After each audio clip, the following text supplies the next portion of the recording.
Restaurant workers of Reddit. What is the worst thing you've seen done to a customer's order? At my last restaurant job, my coworker would make very ugly sundaes for customers who were rude. For particularly nice customers, she would painstakingly recreate the sundaes in the menu pictures and give them extra cream and sprinkles. Story 2. Tampering with food is not that common. I've been in the business a long time and only worked with one girl who spat in someone's food. Another server saw her and she got reported and fired immediately. The only other thing that sometimes happens is when people get cocky and ask for extremely spicy food, the kitchen staff turn into evil geniuses. A guy once asked me for wings so spicy that they would give a woman a miscarriage. I relayed those lovely instructions to the kitchen, and I don't know what they did, but the sauce was burning my nose and making my eyes water as I carried it out. He was not able to finish his wings. Story 3. 17 years in that crap, and 100% no matter how effing awful the customer is, you simply do not F with the food ever. Anyone caught doing that crap would be tossed out on their butts so effing fast at any of the places I've ever worked at or hung out at or known about. Story 4. Some Indian guys came in one time and asked us to make their food as spicy as possible. I told them that's going to be extremely spicy and wanted to make sure they knew what they were asking for. They went on a long rant about how Indian restaurants are the only places that actually know what spicy is, and anything we bring out isn't good enough or is going to be close to how spicy they like their food. So I had the owner come over to tell them that we'll try our best, but there won't be any refund on this food if it's too spicy. So we made them chicken fried rice with Trinidad scorpion peppers.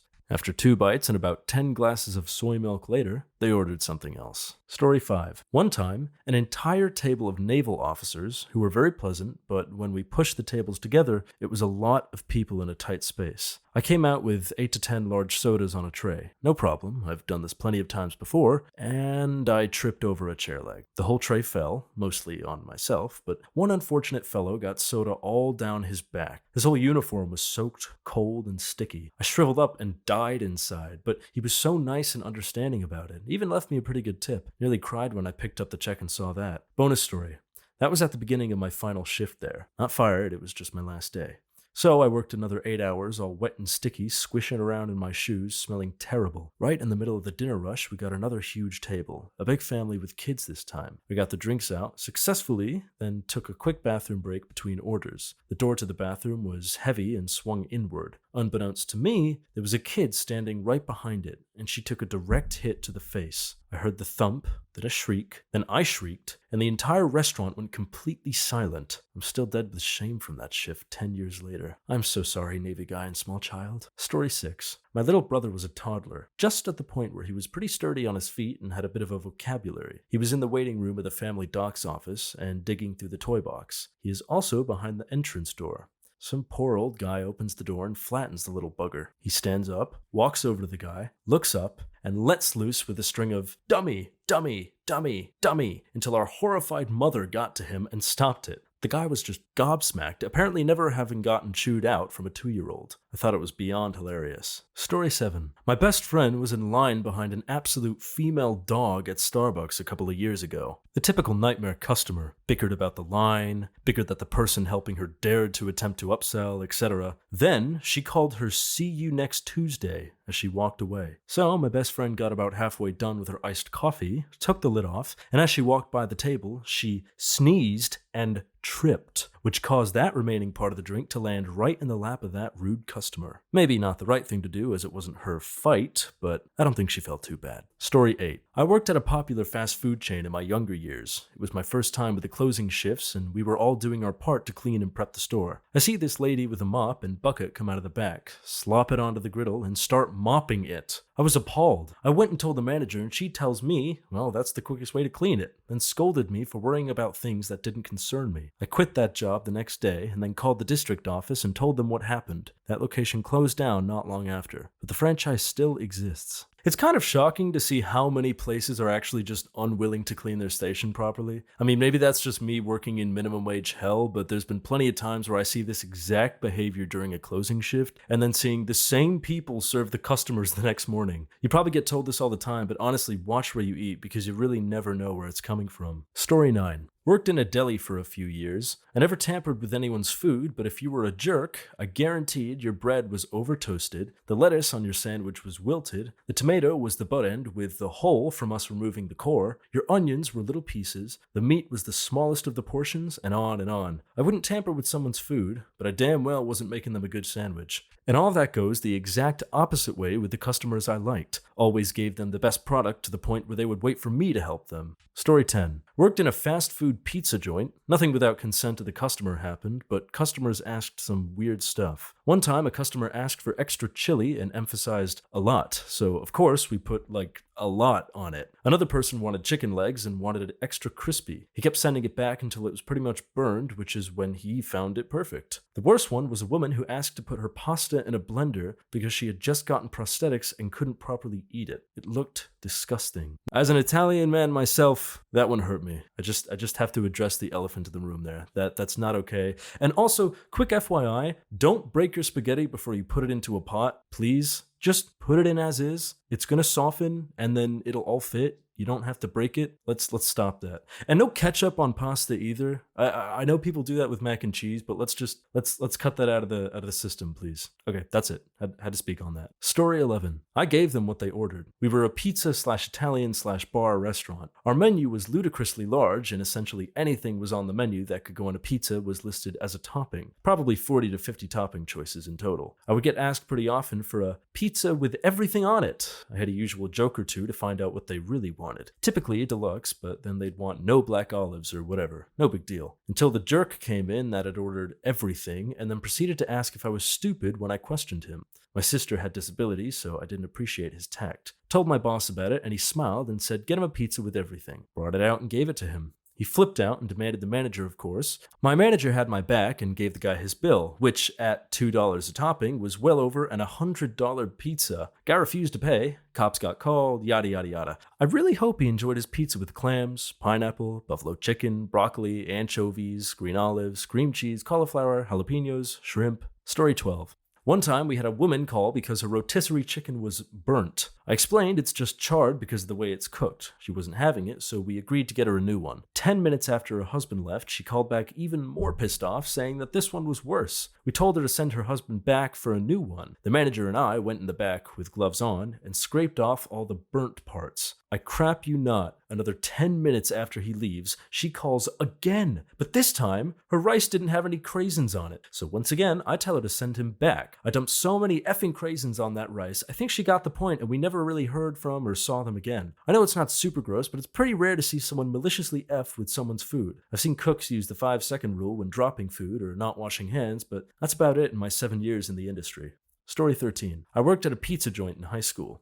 The owners of the pizza place also had a woodworking business on the side, and they always gave this one jerk, nasty prick worker of theirs 75% of the time he came into the pizza store. That's fine, no problem. However, he'd always come in at like 9:55 p.m. when we closed at 10, without fail, right when we got done cleaning everything. This would happen 2 to 3 times during the week. He knew exactly what he was doing because he was just a massive prick like that. It was always a big order, maybe a burger, some roasted chicken, and a pizza, so everything got dirty again. To top it off, he'd sit there and eat the burger and some chicken and take the pizza home. That means we had to wait for him to get done and wait on him as we had a strict nobody closes alone policy. So 2 of the 3 would be stuck there. And we couldn't close early or lock the doors because he saw the owners every day from 7 a.m. to 4 p.m. at the woodworking business, and he'd 100% rat us out. After a couple of months of this, the store manager finally got sick of it, took the buns, put them down his crotch, and let them sit there for a few minutes until his burger was done. Story 14. I worked for Applebee's for 7 years, and not until my last year did I witness this act. One of the cooks would drop down 1 pair of tongs for the grill station for closing. He used the same tongs for raw chicken, beef, seafood, and cooked food. He would swish the tongs in his sanitizing solution, that looked like soup since he never changed it, claiming that it was good after that. I called him out on it, and he told me that he never told me how to cook, so I should let him be. I told management too, and it was swept under the rug like everything else. I quit shortly after, but that was the one time I witnessed something effing disgusting like that. Story 15. There's this lady and her daughter that come into my restaurant. Every time I've ever served them, they make you run. We need more ranch. I want another margarita, extra ketchup, etc., etc., etc. My favorite was the time when I asked if they wanted ranch with their wings. Nope. And then literally, as soon as I brought the wings, oh, and we need ranch. And they'd never tip. Or if they do, it's insultingly low. Like, once the tab was $48.50, and they gave me a 50, and I brought the change back, and the daughter, who was in her mid-20s, smirks and says, "Oh no, that's for you, sweetie." I left it there and walked away without a word. Now, whenever they come in, they just take forever to get served. And their margaritas, that they drink like water, mostly because they may as well be, are probably about half strength compared to what everyone else that don't act like jerks towards the staff get. Their food sits under the heat lamps getting stale for a while. The kitchen is aware of this and the reason for it, and they're on board since these people send food back all the time, claiming it's wrong even though it was made exactly to order. And of course they always waited until it was more than half eaten to complain. I genuinely cannot stand them. The younger always just smirks when she orders things, like she thinks that you're such a pleb for being a server. Story 16. I've been a server/bartender for almost 15 years, and I've literally never seen food be tampered with maliciously. This is taken very seriously by every chef I've ever worked with. To further illustrate this, I have also never seen a chef or cook wear gloves while handling food, because that's seen as unprofessional and childish. Chefs think of it along the lines of, "Latex and PVC gloves are for children who can't be trusted to run a clean station unsupervised." If you give the tiniest inkling that your workstation is unsanitary, or you don't constantly wash your hands, you would be immediately fired. Granted, I work for more upscale places, but service workers past a certain age, and in these environments, consider themselves to be professionals.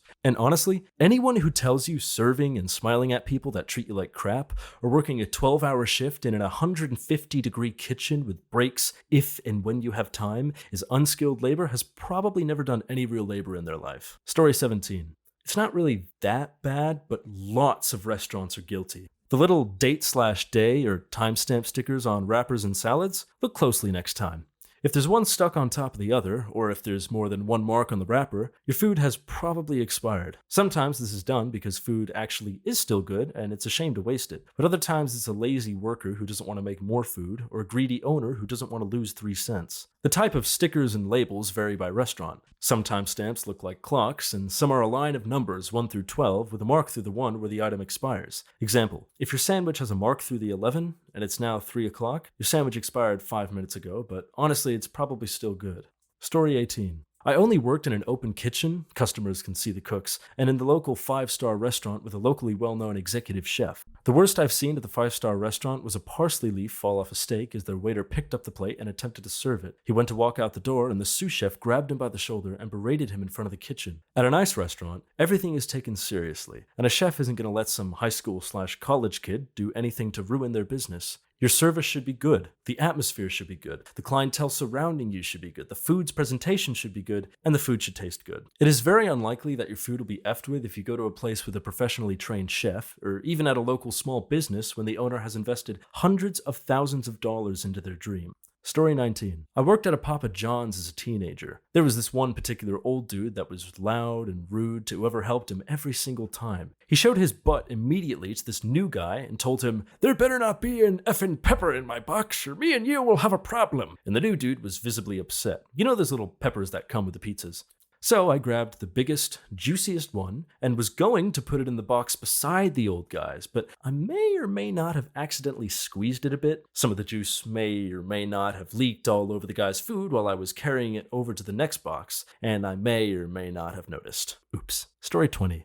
I had a customer rudely berate me in front of the whole restaurant because I didn't prioritize her over other tables. I had a full section and was giving everyone equal attention, and doing quite well. Everyone got their food and drinks on time and with a smile. This lady was just on a serious power trip. She said, "If you can't handle a job as easy as this one, you must be a real loser." I offered free chips and salsa as compensation for her perceived delays, which she accepted with a, "Hopefully you'll bring it before tomorrow." I brought it out immediately and then proceeded to trip and fall, dousing her in her white sweater and salsa. Oops, it was delightful. Story 21. So I've been a cook/lead/chef for 10 to 11 years now, and unfortunately, it was me that did the sabotage. TLDR, I took a lemon wedge and swiped it around the rim of a trash can and gave it to a whiny employee. We had a team of people that would cook for all the employees. We would have 4 to 6 main dishes laid out with 3 veg options and a few more savory sides. We had a whole salad bar, soup and drink area. We also provided a menu with set sandwiches. This woman was not starving. There were so many options for her to choose from, and it only cost $2 to eat at, even though many people never swiped their cards, including her. I didn't work in the employee dining area daily, but occasionally would be put out there if we had call-offs. However, I would have to go through that dining area daily to check up on things. Pretty much every day, one of the cooks would have a complaint, and it was always about the same lady. She would complain about everything. She had made several of the workers cry because of what she would say to them. Some examples are, she would drag HR into the line to complain, and she would degrade and berate the kitchen staff. This lady would bring her department co-workers, this was a big establishment, and talk so much crap about the cooks right to their face, and try to get her co-workers to do the same. For example, something she would say is, "You're a female dog and should be fired. I hate you. F you, you piece of crap. This food sucks. You should not be a cook, and go F yourself. I'm not paying for this. I can do a better job than y'all. There's nothing to eat but the same crap. F this." So on and so on. It was never ending with her, and before anyone says anything, we tried our best. We would accommodate her every whim. I even saw a few of the cooks and chefs swipe their card for her to pay for her food, and hopefully that would make it better. Nope. The cooks would talk to the chef, and nothing would ever be resolved. Well, one day, I was working out in the dining room, and here she comes in. She was up to her same crap, downgrading the food without even trying it. She started to complain to me about there being no lemon wedges for her ice water. I told her we don't ever have lemon wedges out there for team members to use. Well, she did not like that answer, and kicked up such a crap about it that she dragged my head executive chef out to the floor to complain. I ended up having to get her a lemon wedge, and when I finished cutting it for her, I wiped it around the rim of the trash can in the back and handed it to her. I feel a little bit guilty to this day, but F that jerk. Story 22. Worked in a national fast food taco joint, not the Ringer, the other one, that's a first name, and had a manager hawk a loogie in a burrito. Nobody to complain to because she was the boss. After she finished making the order, she immediately went for her smoke break, and I remade the food.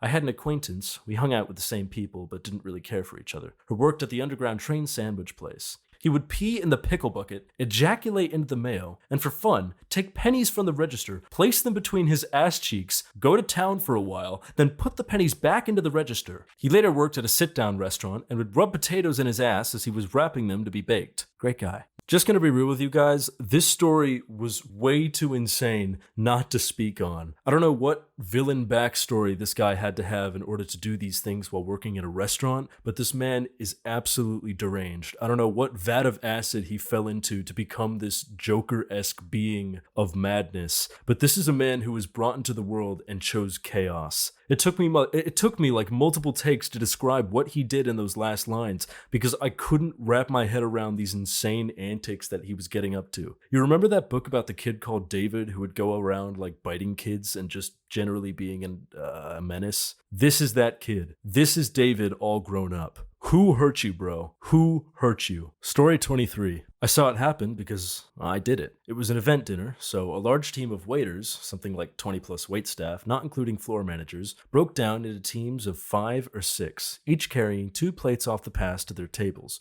then going back for the next lot. Our placement of plates on the table was meant to be synchronized, so our team leader would check everyone was in the right position before giving the nod for us to put our plates down. Problem was, the plates were hot.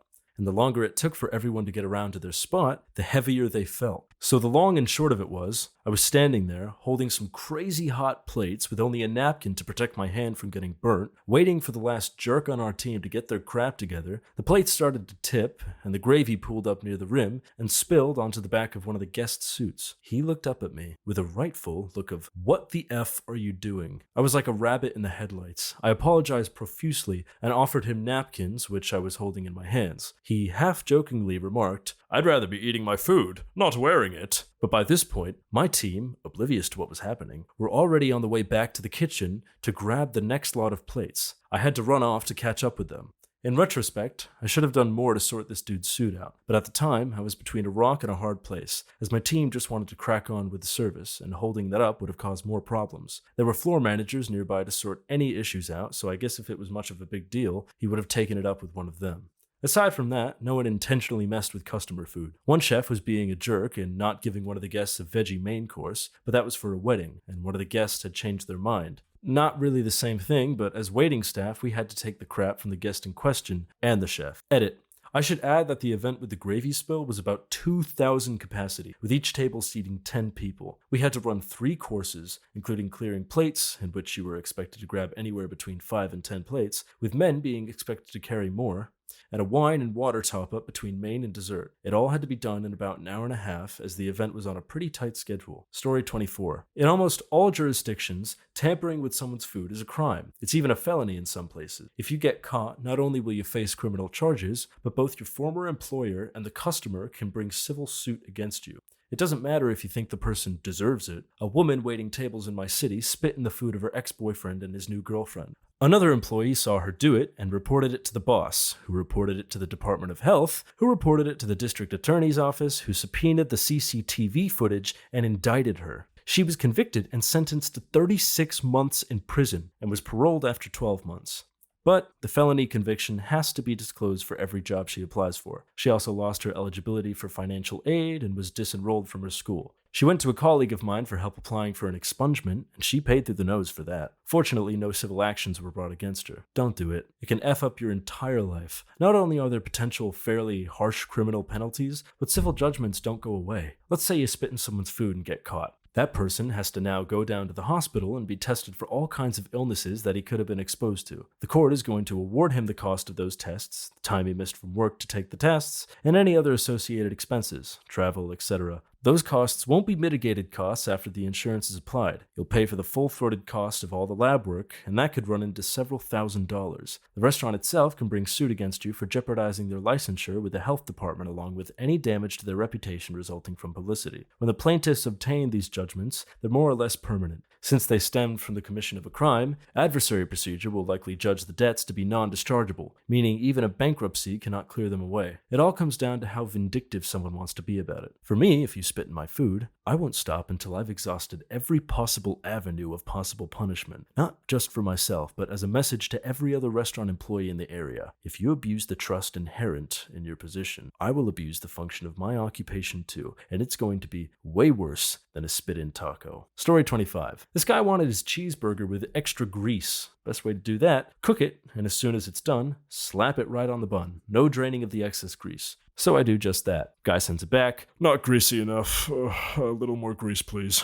So this time I do the same thing, except scoop my spatula and the extra juice around the burger as it just gets done. Slap on the top bun, and this thing is getting quite soggy. Again, this guy sends it back, and now I'm getting irritated because I'm starting to fall behind. I slap the burger on the grill, and the patty is done. I sop the bun in the grease until it begins to fall apart and spoon on as much accumulated grease as possible. This monstrosity, the burger, was a sloppy, soggy mess of artery-clogging grease. And to top it off, I take the last remaining grease and put it in a cup and send it out. The guy loved it, asked to see me personally, and thanked me and thought that the extra cup of grease was absolutely ingenious. Customer is always right, I guess?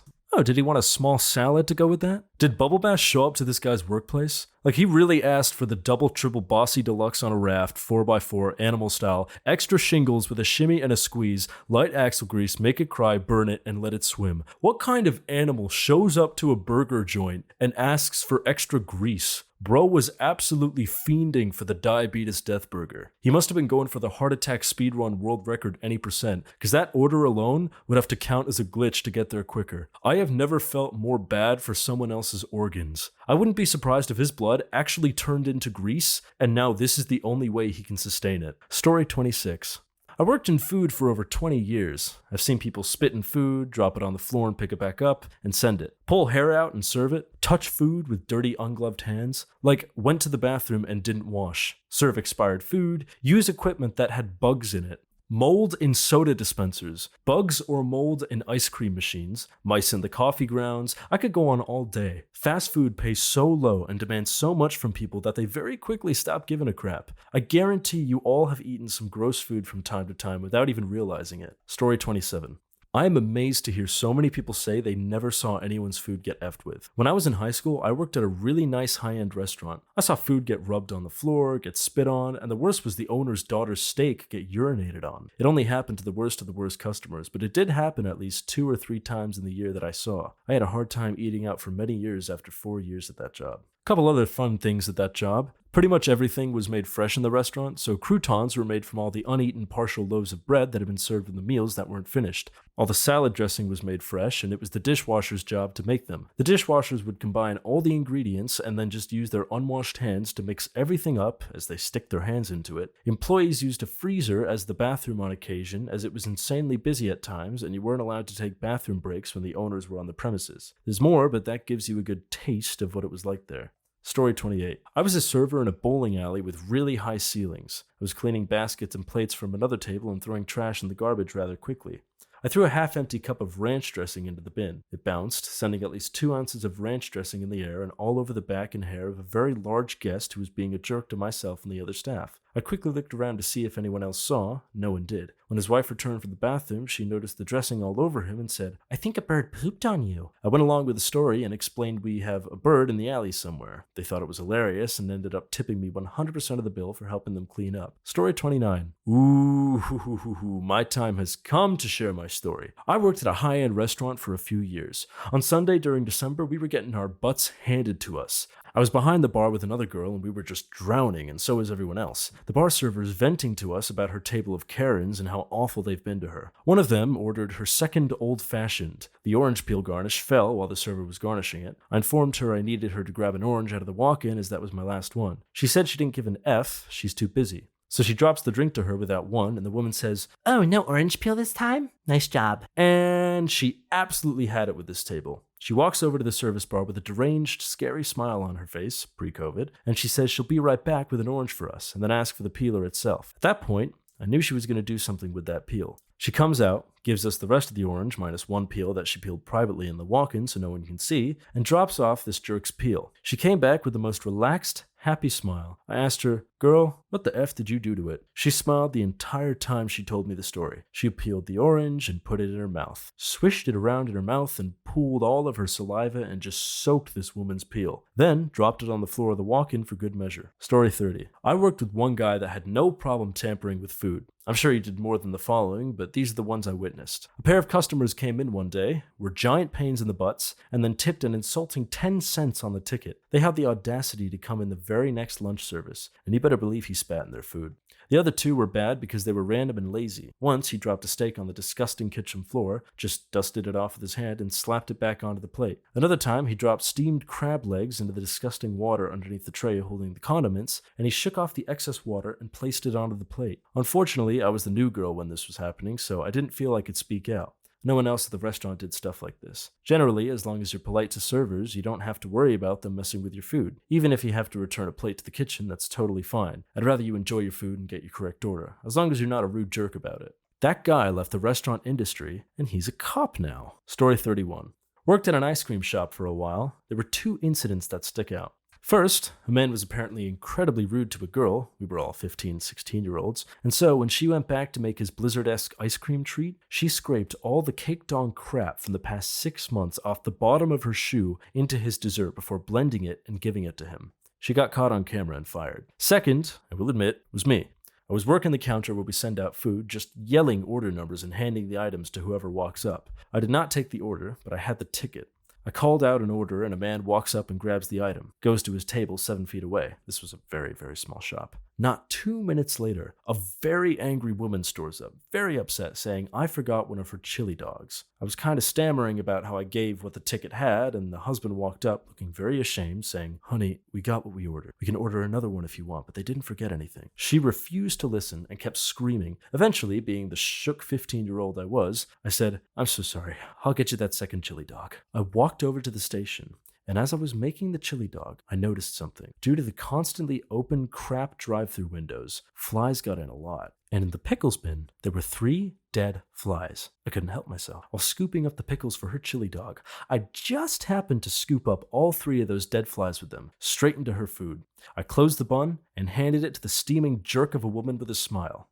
I'm so sorry about that. Please, enjoy. It's on us. I sat at that order window and watched her smugly eat the whole thing, and I couldn't be happier about it with each bite. I never got caught. Story 32. Years ago, I worked at a drive-in/carry-out pizza chain. Some shifts I waited tables, some I cooked. This one particular shift, I was the cook, and there was this waiter who let his table's pizza sit until they were completely done with the breadsticks. Breadsticks always went in the oven first before the pizza was made, so the customer had time to enjoy the breadsticks before their pizza arrived. During this particular time, most of the local restaurants had an issue with small roaches. As one could imagine, this particular issue and letting food sit out did not mix well.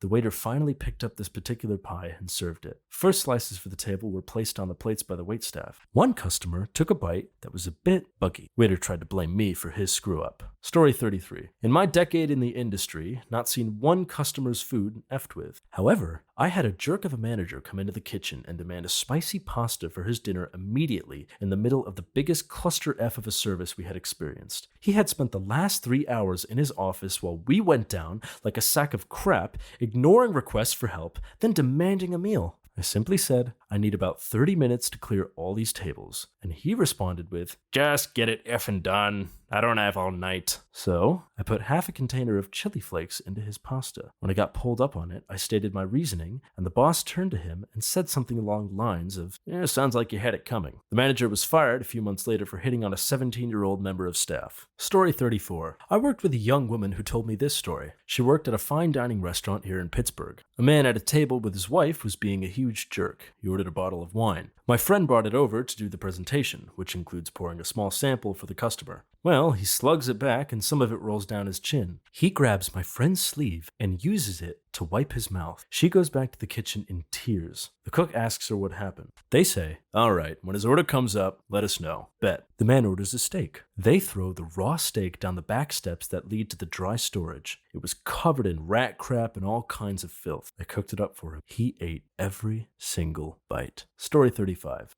Oh, this actually isn't very common at all. Malicious compliance is a much more common scenario, particularly when customers are jerks. But I have seen coworkers cut corners before.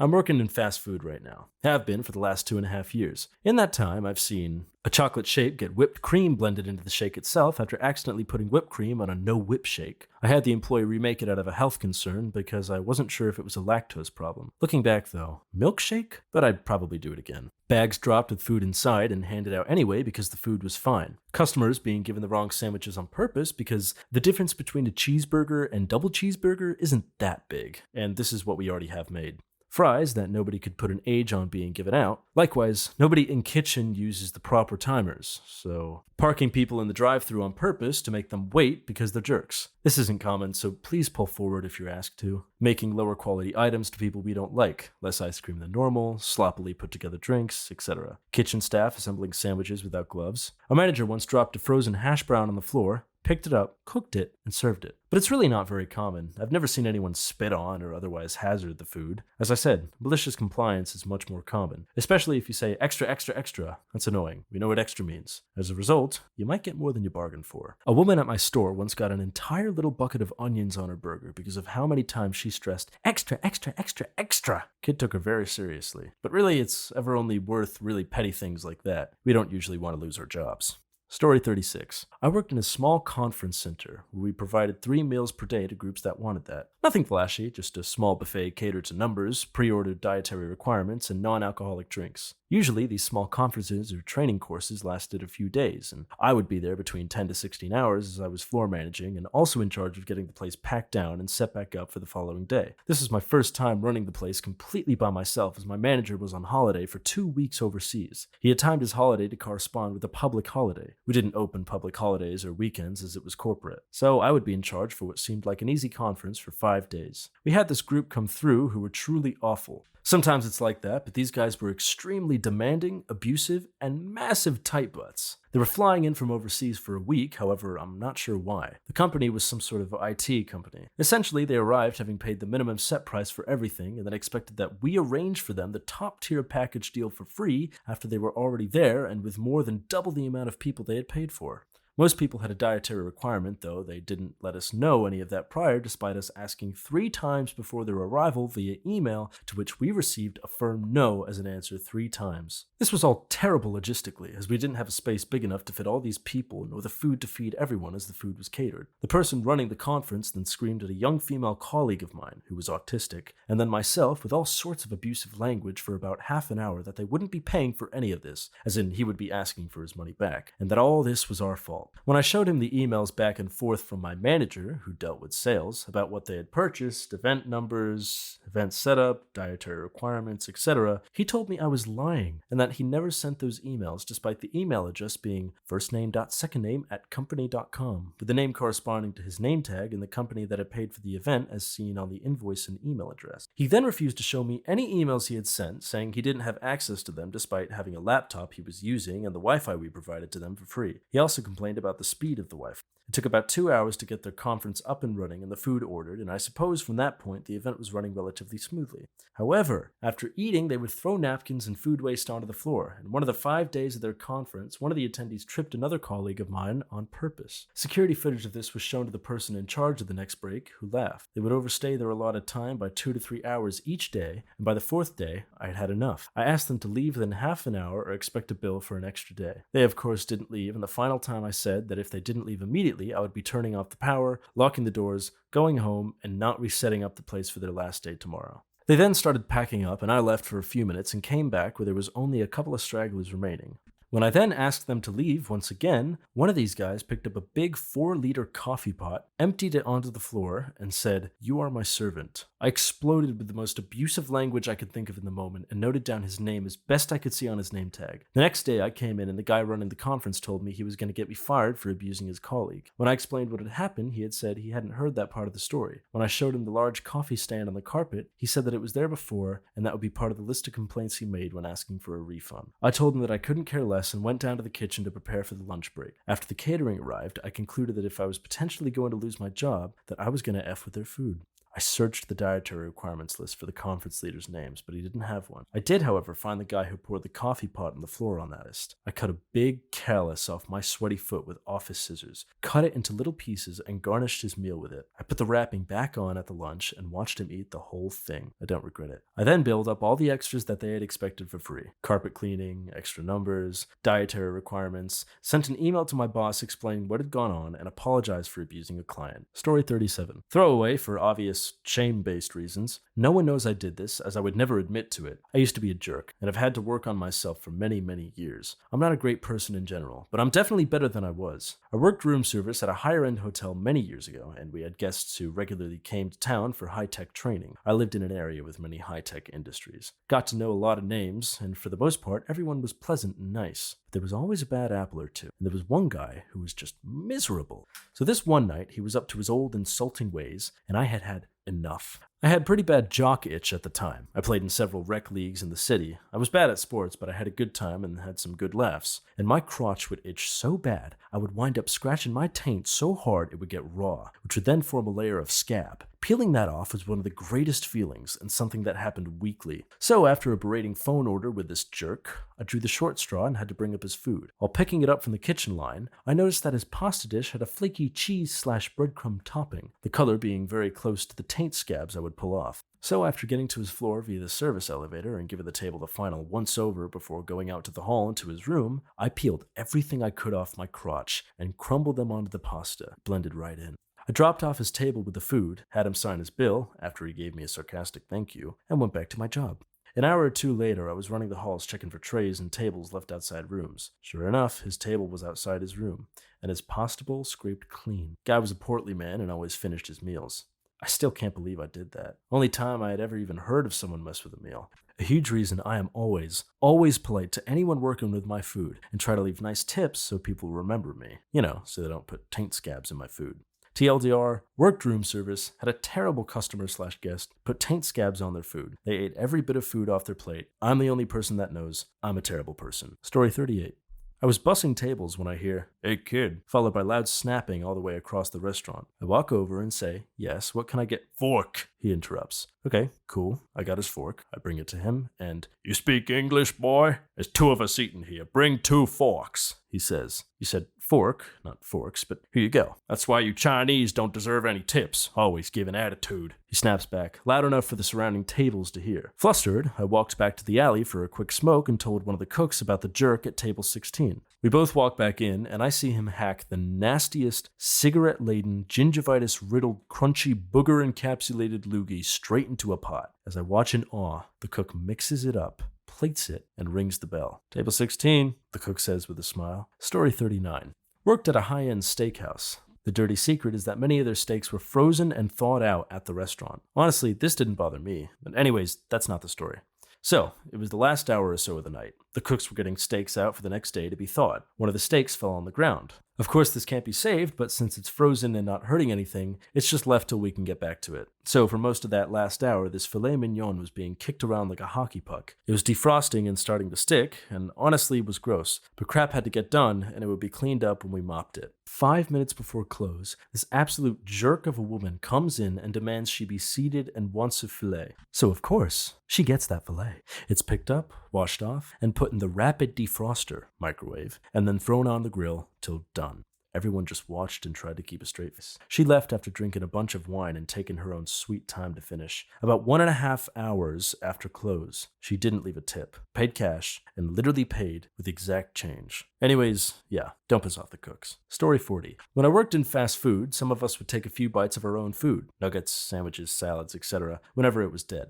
I worked the front counter, taking orders and bagging them too. Well, one day, a lady comes in and orders a chicken sandwich.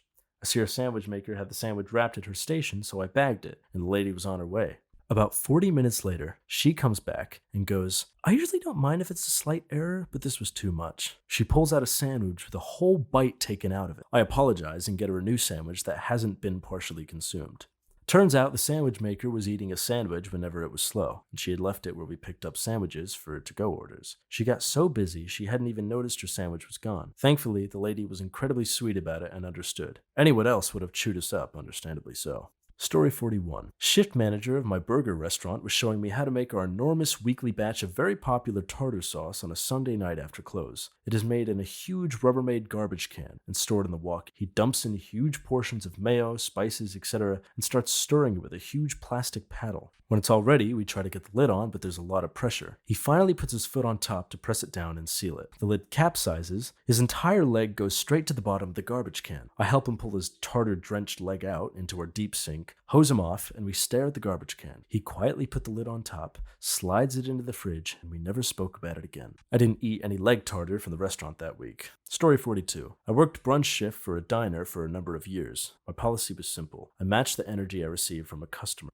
I wanted every interaction to be a positive, but I was not above some petty bullcrap if my customers were acting like toddlers. One time, a guy comes in during the middle of a Sunday brunch. I inform him that we have a wait list for dining in, but our turns are pretty fast and we can have him sat in about 15 minutes. He proceeds to order his food to go and skips the wait list and seats himself at the outside table, as if I won't understand what he's up to. I told him that's not how it works and he would need to wait like anyone else if he wanted to dine. He looks at me dead in the eye and says he's lived in this neighborhood for 16 years and won't be effing moving for anyone. And nothing I can really do about that. Well, his order comes up on the pass and it's marked to go. My coworkers don't know who it belongs to, and I choose to remain silent on them, so it sits there for 30 minutes. Finally, he comes back in, huffing and puffing, suddenly realizing that I've not brought him his food based on his behavior. He proceeds to grab me by my shirt and get right up in my face and threaten. Admittedly, I'm all bark and no bite. I'm shaking. I'm terrified. Luckily, I have a friend sitting at the counter just next to the interaction. A 6'5", 250-pound tank of a man. My friend puts down his fork, stands up, and lifts this guy up by the scruff of the neck and throws him out on the street. I won't tamper with your food, but if you're acting like a jerk, you're not going to eat.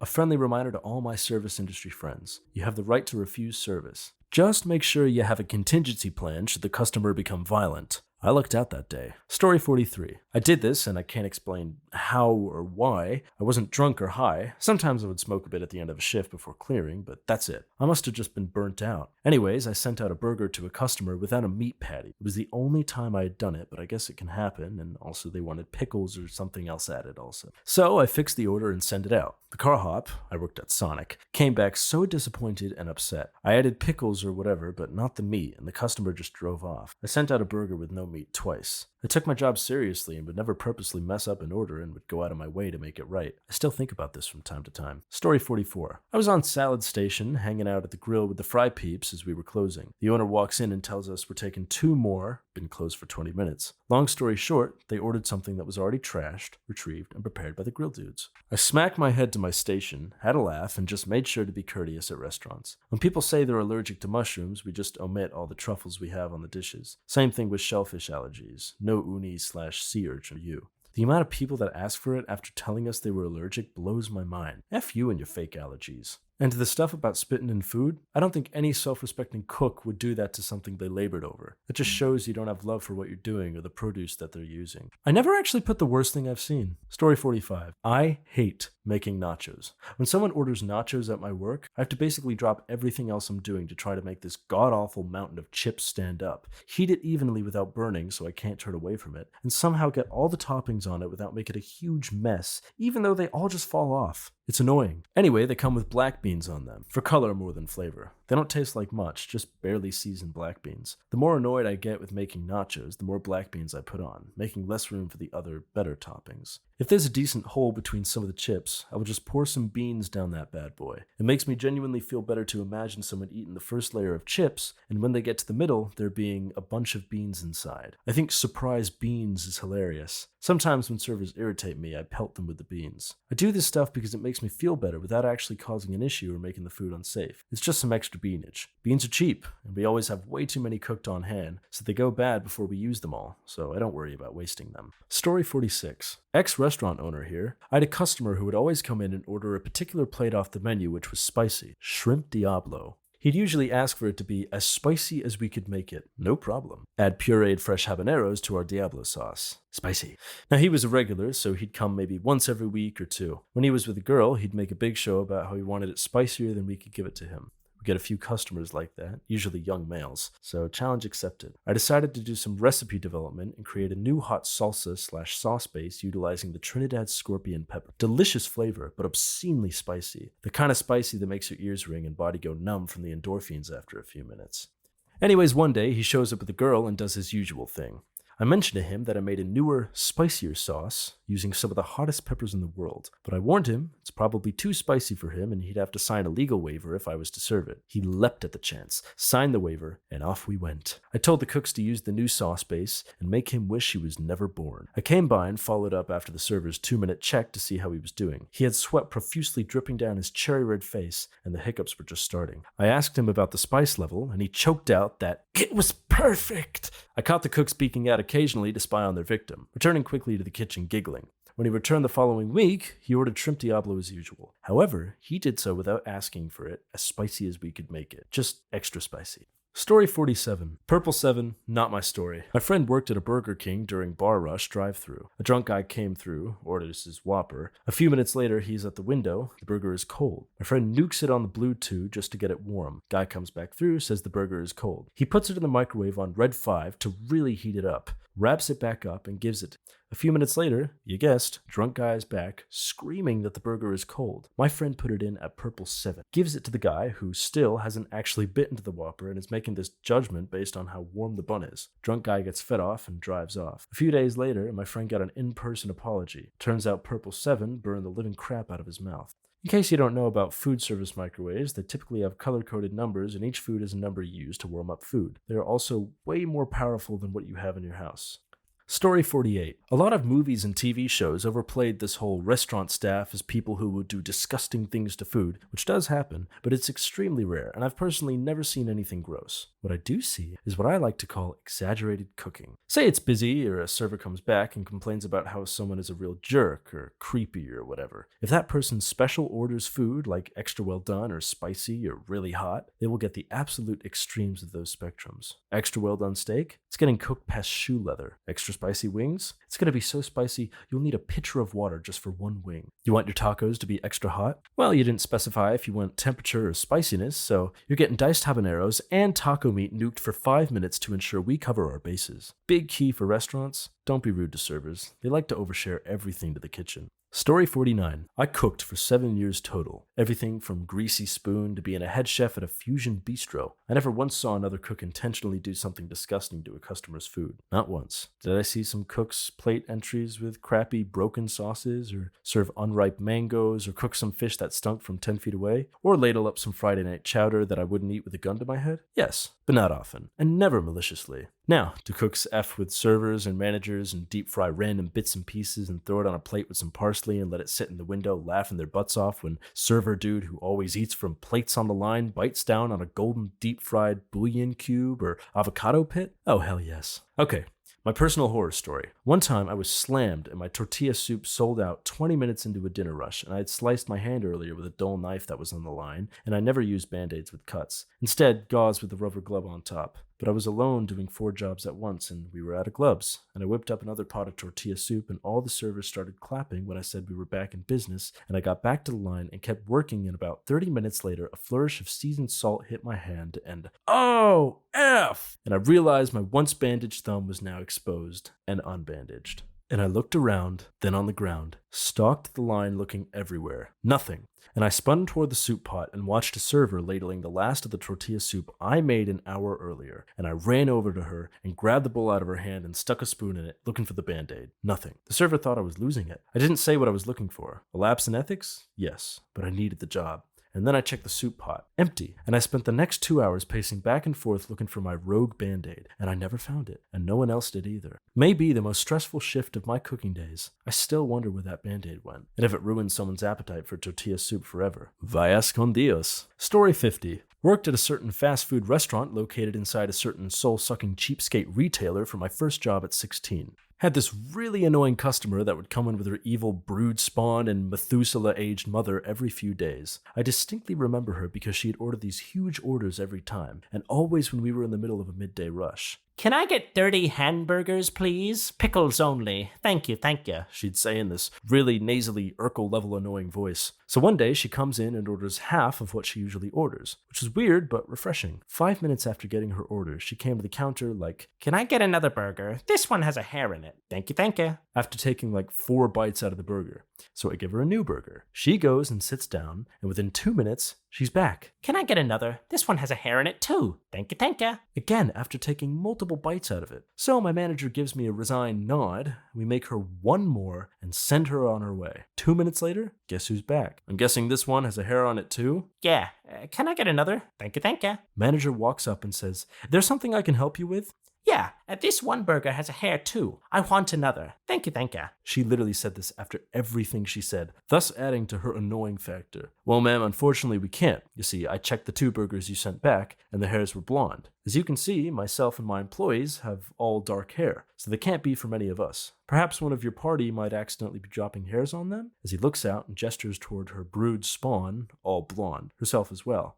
"Well, I deserve another burger, because y'all keep putting hairs on them. Thank ya." She only used one thank you, so I knew she meant business. Manager says, "Sure thing, 1 second," and goes to the little water tray we kept the patties in, grabs one, slaps it on a bun with a single pickle, and then, without even so much as a blink, plucks a hair from his head and puts it on the burger. Looks over at us. "You guys cool with this?" "Effin' right we are." So we pack her pickle and hair sandwich up, put it on a tray, and he takes it out there with the biggest crap-eating grin I'd ever seen him wear. We watched in utter joy as she took bite after oblivious bite till she stops dead. She pulls out a single dark hair from her mouth, looks over at us, all smiling merrily at her, all of us brunettes, grabs her kids and mummy and leaves. Never saw her again after that. Story 51. I waitressed a low-scale restaurant for about 5 months. I was 18 and it was my first job. I absolutely hated it. The owner was super sketchy, but I made okay tips and I needed the job. One night, it's business as usual. It was semi-busy, gearing up for the dinner rush, when all of a sudden, ants are everywhere. Tons of ants all over everything, right where we cooked, plated, and prepared the food. It happened so suddenly, my coworkers and I just kind of froze for a minute. Someone must have went back and informed the owner. Before I knew it, the owner came out with 2 cans of Raid bug spray, one in each hand, and just started spraying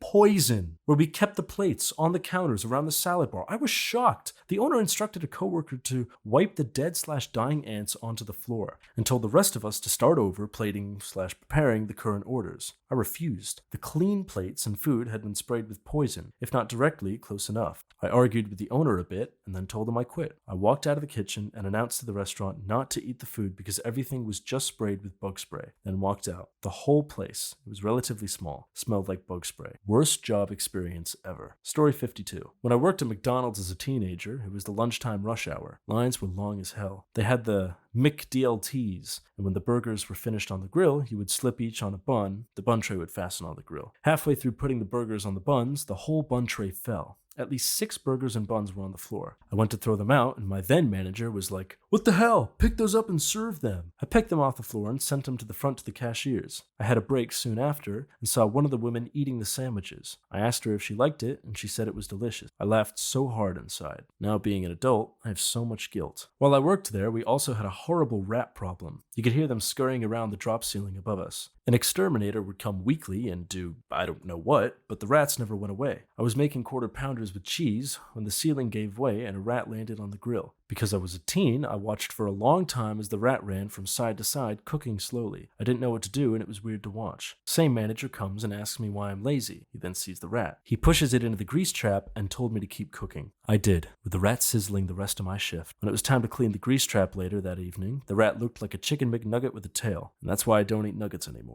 Story 53. I spent a long time in the service industry and never saw anyone intentionally mess with someone's food. I echo a lot of the comments here, that there have been sanitary issues or like, a lot of the menu is frozen. But there is one incident I can think of, but this happened to another employee, not a customer. I was working closing server shift with another guy, and our hostess that evening was a crackhead. She died a few years later by falling and smashing her head open after shooting up. She was high, the restaurant was nearly empty, and she was trying very badly to flirt with the guy I was closing with. It wasn't pretty or even remotely enticing. He ignored her until she started verbally abusing him, so he finally said, "Shut up," and got back to work. This girl comes behind our drink station a few minutes later where I was mopping, grabbed his drink, and topped it off with Windex. I just stared at her, and she put the lid back on and went to find him and try to give it to him. I followed and told him not to drink it, then grabbed it and took it to my manager. She was fired on the spot and had no idea why. Poor girl. As I said, she died a few years later. Story 54. I worked in kitchens for about 15 years and never witnessed anything malicious. However, in the places I worked, people rarely washed their hands. Early on, I worked with a guy who instilled hand washing and general mindfulness of good hygiene in the kitchen, so I was routinely disgusted at people going straight to work after smoking, eating, arriving, etc. I would often say stuff to people, but I was never anyone's boss, so that's how it goes.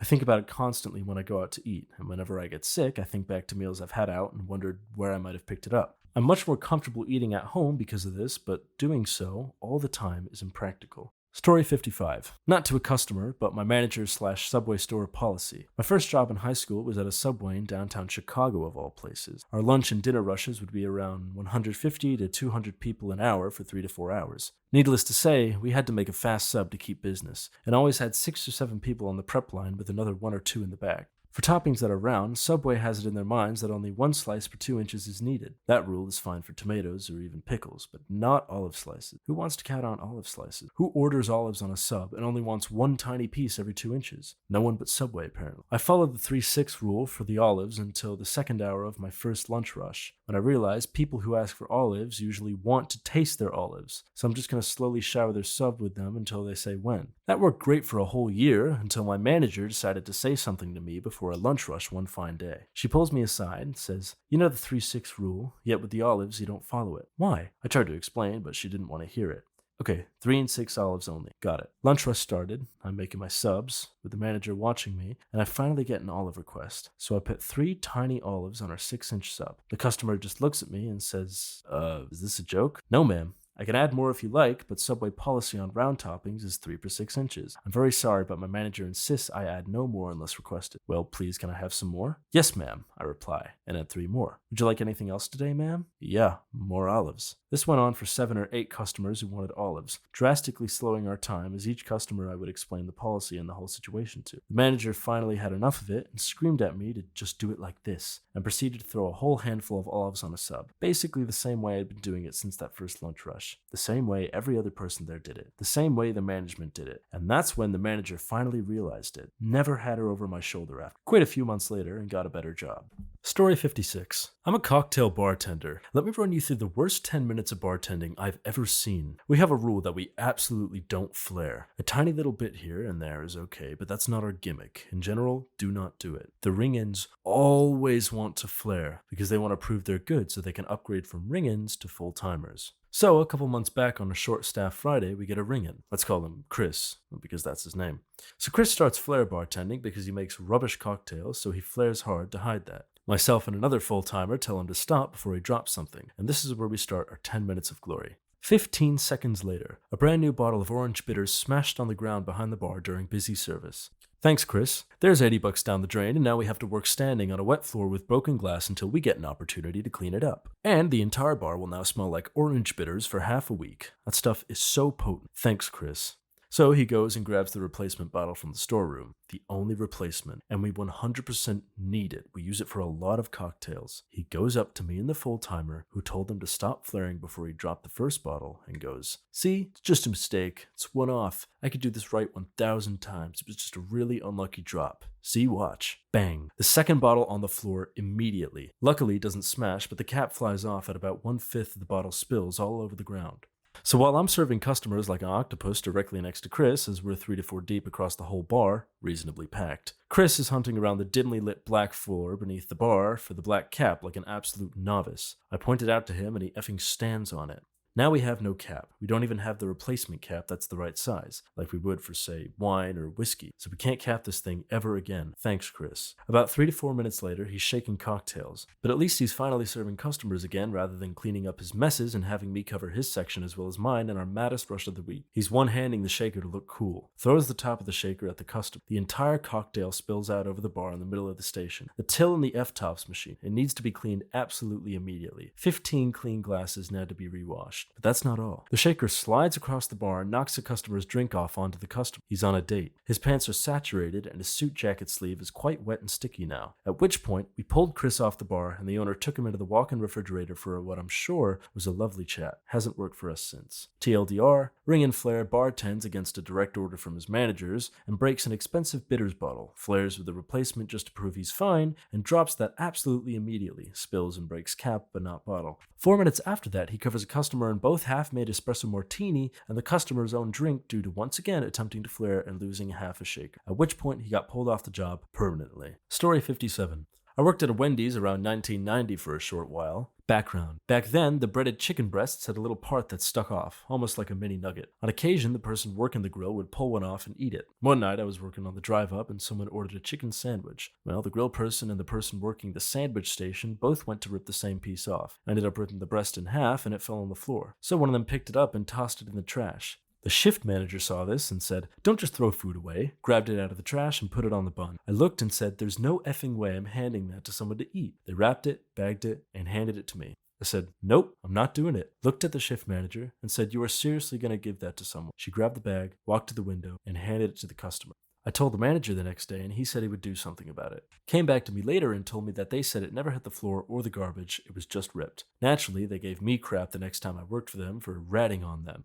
I was fired not too long after for giving the manager a hard time for being so loose with what was going on. I never pursued it any further because my dad managed another Wendy's owned by the same people and didn't want to create a fuss. He said he talked to them about it because he thought it was out of control. His store was immaculate and often won the White Glove Award, so hearing what happened and knowing the manager didn't do anything about it was offensive to him. Story 58. Like others have stated, it's not that common to tamper with food because 1, that affects what I made since I'm a waitress and minimum wage for waitresses is a little over $3. 2, customers tend to cause a scene which then affects my pay from other tables. And 3, it's just easier not to, regardless of how you feel about the person. Because where I work, there's cameras and people everywhere. You're bound to get caught doing something. I've seen some bad accidents though. One of the cooks accidentally put way too much salt on one of the dishes and the customer threw a fit and didn't tip me, even though I took it back and had some new ones made for them. Eventually I quit making a big deal about it because most of the time the issue isn't the food, it's the customer's mood. I once ran back a dish that was cold after I watched the kitchen take it off the freaking stove and put it on their plate. I told my boss about it and he said, "I hate people." And he threw it in the microwave, and after that the lady was fine with it. Story 59. I worked in various places: Wendy's, 2 Taco Bells, and 3 Hungry Howie's. Hungry Howie's all owned by the same management co. Mostly anything that happened there was an accident or just being silly. 2 things come to mind of malicious incidents that were, as far as I knew, isolated. First, Taco Bell. I was on the super late shift with one other person and the night manager. Manager was making an order at like 1:30 a.m. for some rude drunks when I walked up to the make line. He said he was making 2 trail mix burritos since we were low on prepped items. He reached into the large trough below where we stuffed and filled items. It was always full of cheese, lettuce, meat, and whatever else didn't make it a food. He filled 2 burritos, nodded, and wrapped them.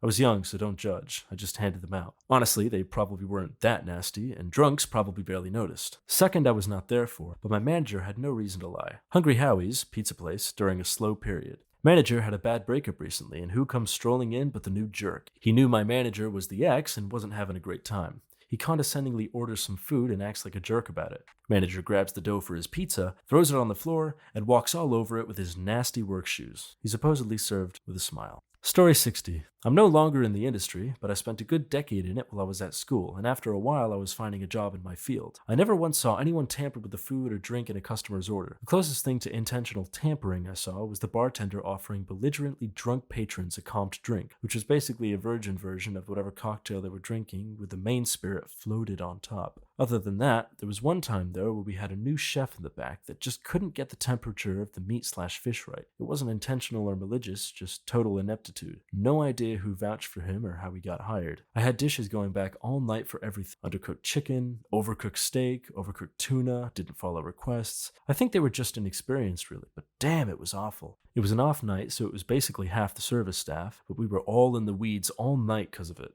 One table had it bad, because the kitchen missed their appetizers completely somehow, and they were done waiting, so they just asked to bring their dinners, which came another 20 effing minutes later. The dinners were 2 steaks that were 100% undercooked, so they got sent back, of course. Then, when they were ready to go back out, as I'm delivering the heated up steaks, the food runner shows up with the apps they ordered as well. So this table just gets bombarded with food all at once, which kind of worked out because the steaks came out horribly overcooked, but this time at least they had something else to eat. It low-key was probably meant for another table, but I don't have time to figure this out. Their whole food order, plus a couple rounds of drinks, ended up getting comped by my manager. It was so bad. They were good customers in that they knew I was doing my best, / it wasn't my fault, and still gave me a tip on all their drinks. Damn, I felt bad for them. Needless to say, that cook was told to not come back. That table did give us another chance and came back a month or 2 later. Pretty sure they were given a gift certificate because of the bad experience, and had a good time. After the dinner, they sat down at the bar for a bit, and we ended up having a good chuckle about the cluster F of a night. Story 61. I actually totally forgot I did this. I worked at McDonald's through high school and as a manager for a few years after that.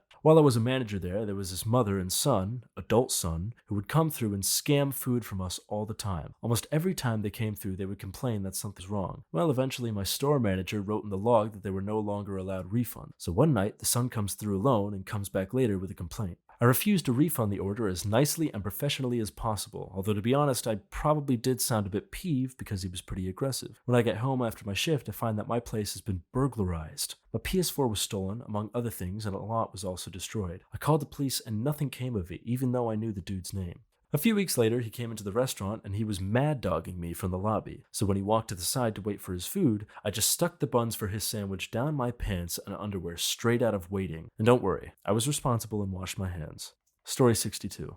So I've worked so many fast food joints. KFC, many fish and chip stores, and a poultry store that served cold and hot chicken with meals. At every single store, if frozen food fell on the floor or an item that was to be deep fried did the same, they'd just pick it up and keep on cooking it. Hygiene standards at all places when training needed to be of the highest, but in practice that was bullcrap as a general rule, because managers and all employees didn't take it all that seriously, except me it seemed. I once saw a whole tray of uncooked chicken breasts fall on the floor out of view of customers. I was tasked with washing them and putting them out to sell as if nothing happened. That kind of thing happened a lot. Many times too, chicken had been put out that was nearly going off. You could tell because of the smell and the green gungy goop that accumulates on the skin. We just had to wash it and put it out because that was a potential sale, and apparently profit is far more important than the public's health. Story 63. Like a lot of restaurant people on this thread, I've never tampered with food, and I'm lucky I've never seen anyone else tamper with food. It's just too dangerous. But that doesn't mean we bend over backwards for the many entitled buttholes we serve. From day one of working in a restaurant, I've always hated the customer is always right phrase, and I've worked hard to prove them wrong. Currently, as the team supervisor for my restaurant, I have to deal with all customer complaints. If the person is nice and understanding, I'll go above and beyond to help out. You'll get bigger replacement portions, free drinks and desserts, etc. But if you're an entitled butthole and you're rude to me or staff, I will instantly stop being helpful.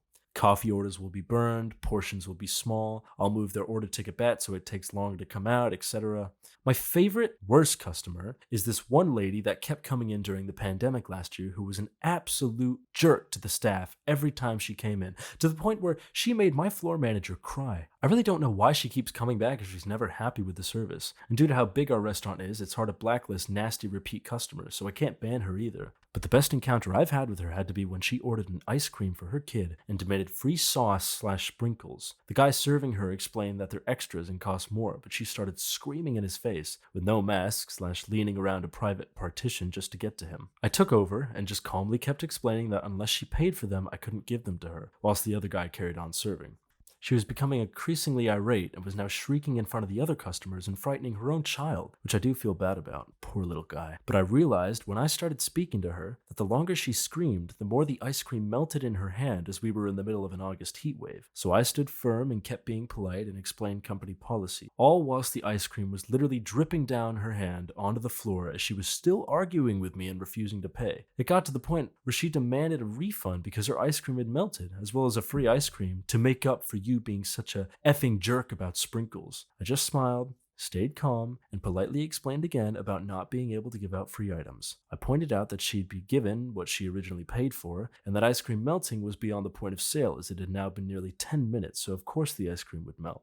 I also pointed out that at this point, as the ice cream had melted, there was nothing I could refund either, as the product wasn't in its original sold form. She demanded to speak to a manager, but I was the highest level of management who was in that day, so she squashed the ice cream cone into the counter and stormed off. Story 64. One place I've worked was a very high volume pizza joint with its larger pizzas measured in feet. A regular table that never tips came in and would order a pizza on special that day and bring in a coupon to try and convince a server to apply both discounts, which we never allowed. The worst part was they brought a tape measure. If the pizza had shrunk at all, they would calculate the difference in square inches and demand that 1 to 2% be discount. These folks who also yelled across the dining room and kept you so busy that you had to choose between ignoring them and serving other tables. Either way, that dining room as a whole is having a bad experience.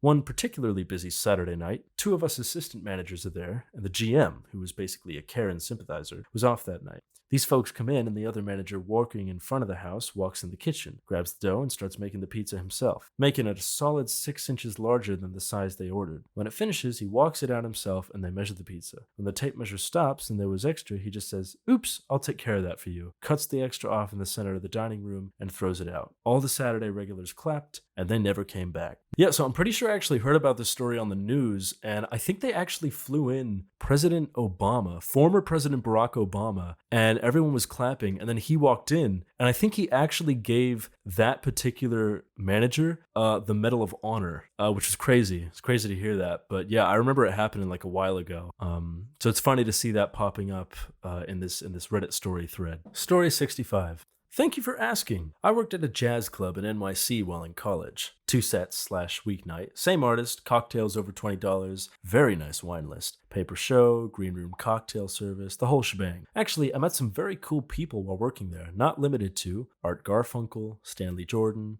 Paul's son, effing Sebastian Bach. Anyway, one night, I'm waiting on a section Art Garfunkel is sitting in. The Art Garfunkel. If you can imagine stage left from the kitchen, long communal tables between stage and walkway to sections left and VIP right. Short-staffed, and I'm working both sections. The trick is to get everyone's order between them when they sit down and when the music starts. After that, they dim the lights and it's smooth sailing. People raise their hand quietly during the show if they need anything else. Runners run the food, and all I'm responsible for is running drinks, basically. Easy, right?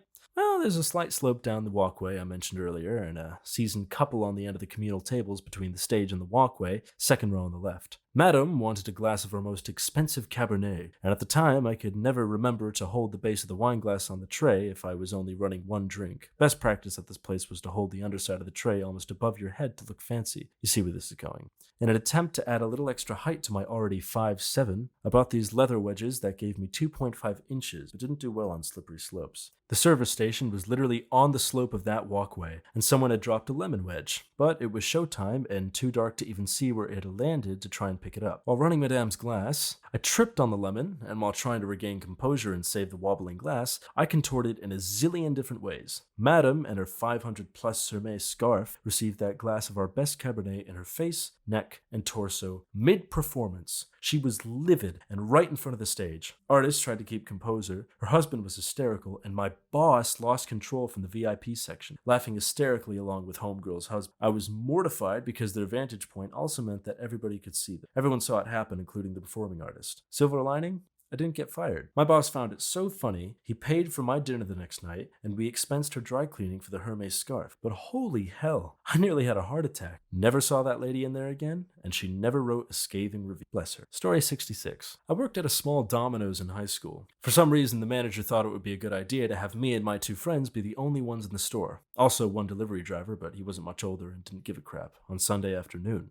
Aside from doing everything half-assed, we also smoked a bunch of weed in the freezer. Terrible idea. Ate a bunch of food, and gave all our friends free food. Anyways, to answer your question, on one of those Sundays, my friend got super pissed at a customer and did terrible things to her order. Basically, she ordered a pepperoni pizza and some cheesy bread. We made it normally, but she decided that it didn't meet her standards, so she chose to be a huge jerk to a 16-year-old over the phone and demand it be made correctly and re-delivered. I'm pretty sure she was just trying to get double her food for free, but whatever. It was slow and my friend was very petty, so he decided to completely F with her order. For starters, he made the cheesy bread on the floor, literally rolled it around on the ground. Then he decided to spit all over it when it came out of the oven. At this point, I thought he was going too far, but there was no stopping him. Then for the pizza, he licked the dough all over and then stuck it under his armpits. He sneezed on it and then cooked it. When it came out of the oven, he picked off each pepperoni and sucked on them, then put it back on the pizza. He even recooked it a bit so it didn't look suspicious. It was delivered, and we never heard back, so I'm assuming that it was eaten. For the record, I don't condone this behavior, but I was 16 at the time and didn't care enough to snitch or report him. Nowadays, I definitely would, but that's about 15 years too late. All I can say is, be careful what you say to people who handle your food.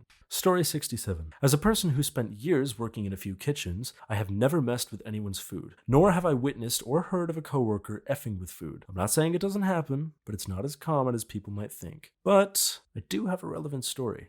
At my last job a few years ago, I was a pantry chef at a small but somewhat upscale Italian restaurant. It was a slow day, so the only people on the back of the house were myself, the dishwasher, and my friend, the executive chef, who I'll call Chris. Chris was running the line, and I was working pantry and pizzas. We had this table come in, consisting of 8 to 10 upper-middle-class white housewives, you know the type, a book club group or whatever, including one Karen. No one else in the party had been there before except Karen. She constantly talked to her friends about how the food was bad, blah, blah, blah. Our food was effing amazing, by the way.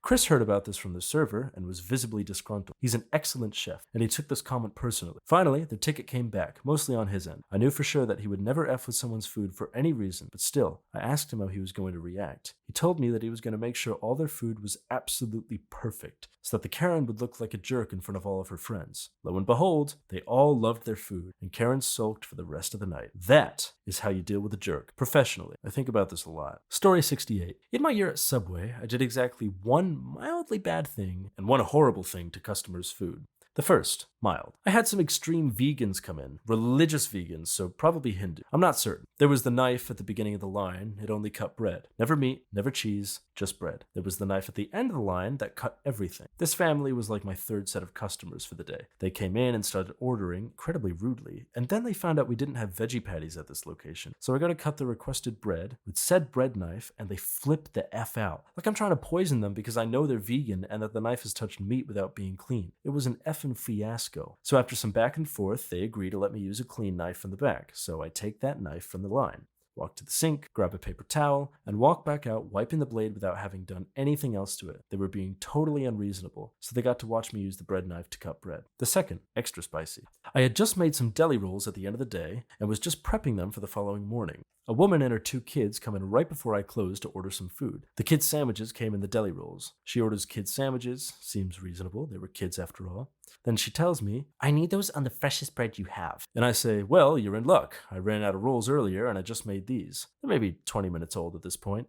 Really fresh Subway bread is kind of crusty. These were really fresh. She lost her goddamn mind when she unwrapped one of the sandwiches for her kid. You would have thought I served her family raw puppy with the ears still on. Nope, just fresh bread. That's it. Honestly, that's it. I don't F with people's food. I didn't wash a perfectly clean knife, and I served some kids extra fresh bread. Story 69. I worked at a fancy restaurant a couple years ago in Florida. It was the type of place with $500 per person meals and $1,000 wine bottles. We used to have Ferraris, Mercedes, Lamborghini, etc. all parked outside the restaurant daily. With the wealthy often comes entitlement and some rudeness towards waiters and staff in general.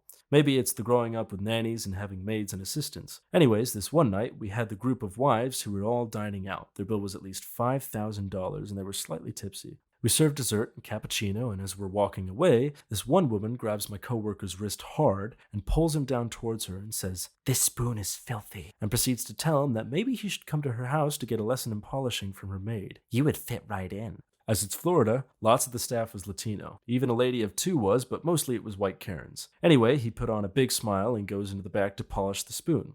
I was right there when he decided to spit this big glob of spit on the spoon and use that to make it shine. He then rubs the spoon all over his balls, double checks it to make sure it's still polished, put it on a little tray with a white napkin, and brings it out to her.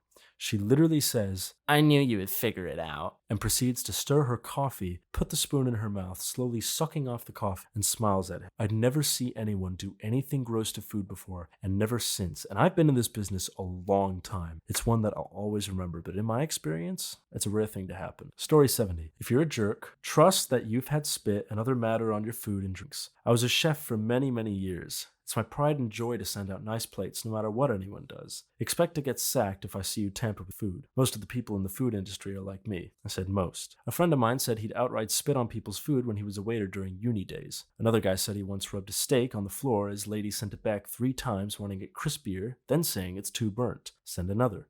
You don't hear about this as these people never mention it till years later. This one chef I interviewed and trialed said his last job fired all the kitchen staff as someone was pissing in the owner's stir fry and covering it with extra soy sauce. She found out after having a camera fitted in the kitchen. The owner was apparently a jerk who stole tips from staff. It was funny, but totally unacceptable in my books. I didn't hire that guy, just didn't trust him. Humans are different. Most would never in a million years do anything to your food, but others don't give a crap and they stay quiet as well so no one knows. Just be nice in general to anyone making your food. If you're not nice, chances are you've had special sauce in your food for years.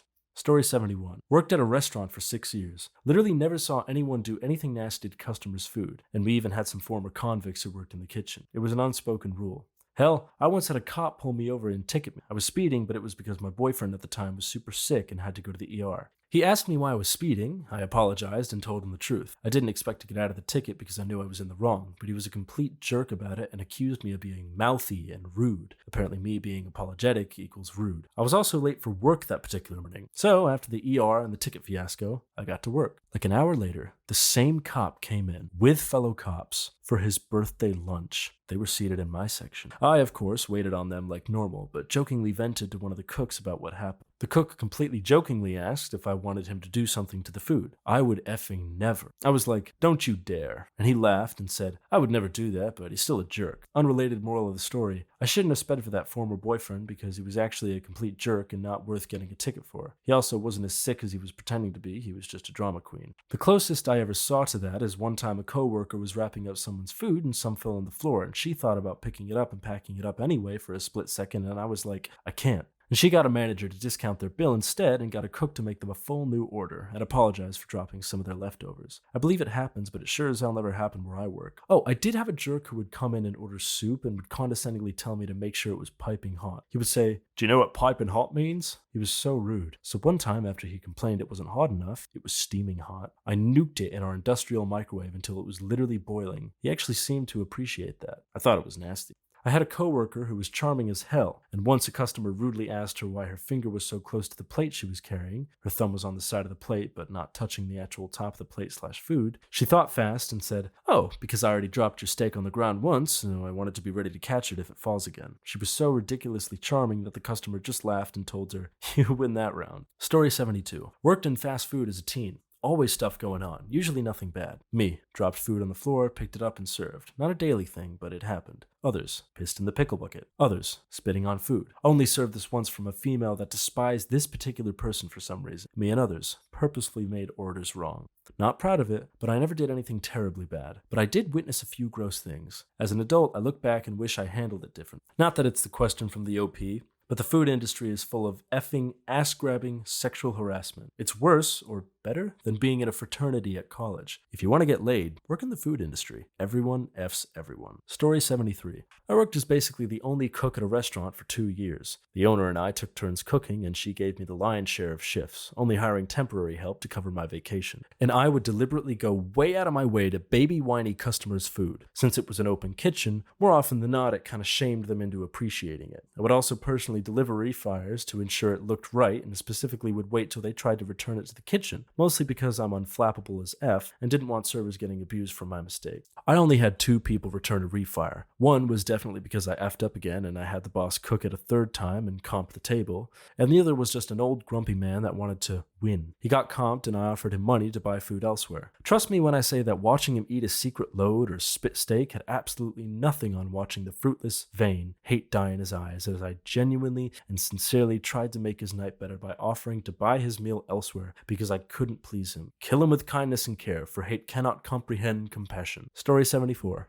I worked at a chain Italian restaurant, and we would often get big parties. The red hat ladies after church crowd and high school sports teams were usually the most dreaded. It was all fine until they took away our option to add auto gratuity. They have a strict tip-out policy to the bussers, bartenders, and food runners depending on a percentage of sales, so if big parties stiffed you, it really sucked. One of my coworkers got a party of 30 high school volleyball girls, all separate checks, ran her all nights for refills on everything, mocked her, made a big mess on purpose, and all left big fat zeros to the tip line on their 30 checks. A group of us took her out for drinks after work because we could tell she was pissed as crap. She got a little drunk and told us that when all the girls asked for to-go strawberry lemonades, she made a special batch. This restaurant's strawberry lemonade is made from concentrate, so you add the syrupy stuff to water and mix it in a big dispenser. She used a cup and scooped out water from the employee toilet in the back and mixed it with concentrate. My coworkers and I were absolutely horrified. I firmly believe that if someone is being rude to you, you still give them good but bare minimum service and you never mess with food. Ever. We told her how awful and illegal that crap is. One of the bartenders who was out with us wrote an anonymous letter to the GM telling him of the alleged incident. It's been like 10 years and I still think about that and hope none of those girls got sick. Story 75. I worked as a manager at a chicken place in my 20s. We had that spicy salt type stuff you could really sprinkle on your chicken. I had one customer come in the drive-thru. I want it spicy. Really spicy. I mean, take the amount of spice seasoning you normally put on and double it. Once he got to the window, he pretty much repeated it, said, "Come on, I need y'all to not be stingy with the spice." I was oddly snarky this day, so I took his chicken strip order and took the cap off the shaker bottle we use and pretty much dumped the stuff on it. Tossed him up, dumped some more. I was like, this dude's gonna be like, WTF when he gets home and come back, and I'm just gonna be like, well, you said you wanted it really spicy. Later that night, he called up there and wanted to know who was working the drive-thru. I told him I was, and my name is Lando B. He was like, I was just up there and ordered a 7-strip dinner really spicy. I said to myself, oh, here we go. I bet he pissed off. He said something like, say man, every time I come there, I'm gonna ask for you to put my order together. That was absolutely perfect. I was like, okay, thanks. After that, he would always ask if I was working and for me to make his food. He would even tip me $2. Story 76. I know OP wants to hear disgusting stories, piss, spit, etc., but that's honestly a meme that just doesn't really happen except in extremely rare, isolated cases. I worked the industry for 20 years. Busboy, waiter, bartender, manager. In all that time, I can only think of 3 incidences I'd call dirty. In one, I was in a rush and dropped a plate of quesadillas.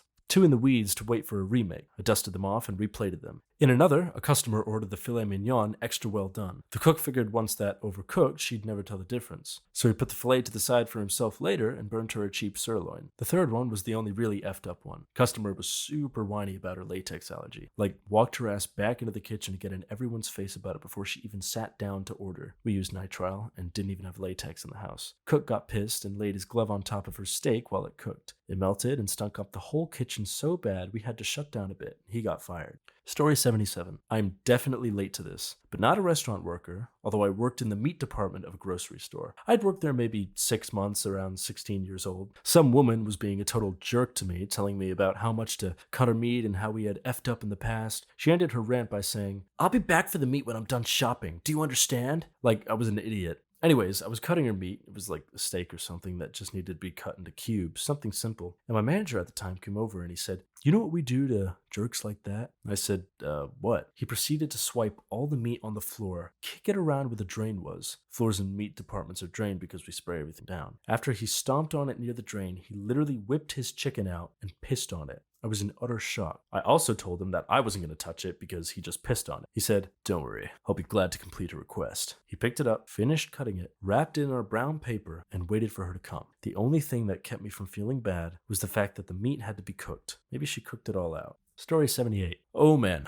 I've got one. I used to wait tables at a Greek restaurant, and my boss was notorious for being a verbally abusive jerk to his staff. He would make your shift miserable if you made even the slightest mistake. It was not unusual to see staff cry and or rage quit after getting reamed out. Turnover was obviously really high, but I was struggling with addiction at the time, and I didn't have any other job options, so I toughed it out the best I could. Anyways, it was super busy one night, and I was also extremely hungover and having a hard time concentrating. The other wait staff and I were all running around like crazy, tripping over each other, trying not to F up. I'd been serving a 4 top rude parents and 2 bratty kids, and just had cleared the plates from their table. I was hastily scrapping their scrapes into the garbage and stacking the plates in a bus tub when it suddenly dawned on me that the mom had asked me to box up her leftovers. She'd ordered this pasta dish that was pretty much the biggest thing on the menu. Chicken Alfredo with assorted veggies mixed in, piled high in an enormous bowl. Nobody ever finished it. I felt the panic start to wash over me as I realized that I just dumped her remaining pasta into the trash and would now have to go ask my boss to make her a brand new one to replace it. Now,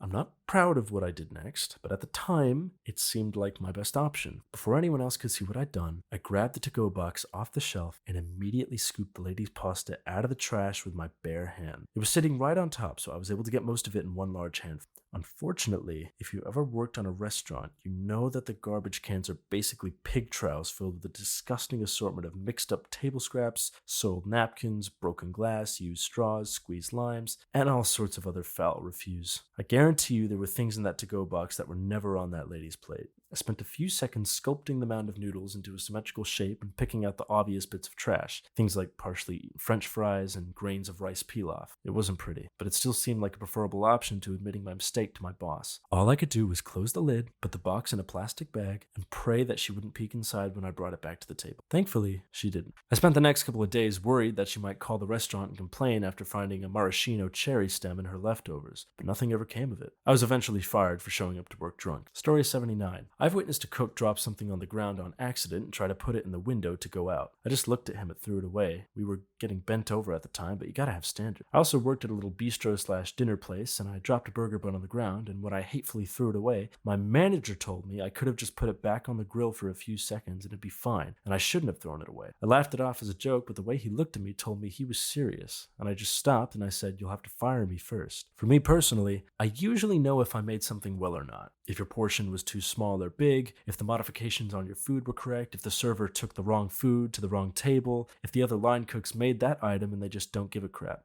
Most of the time, if something gets sent back, it's a valid request. Is the cook's or server's bad? You just have to be okay with remaking it, or if you're not sure what happened. And I always try and put out the best food I can at the time. God help you, though, if you lie about your food and send it back when it's the way you ordered it and you just don't like it, or if you ordered extra of something and you say that you didn't get it when we both know you did, or your pain-in-the-butt order with a mile of fine text that you ordered on the busiest day at the busiest time didn't meet your top chef standards and want it remade in bad faith after I tried my damnedest to please you, I will definitely find a way to let you know through your food that you can go F yourself and make you regret being a jerk. You gotta have standards. To be clear, that doesn't mean I'd ever do anything that's not food safe.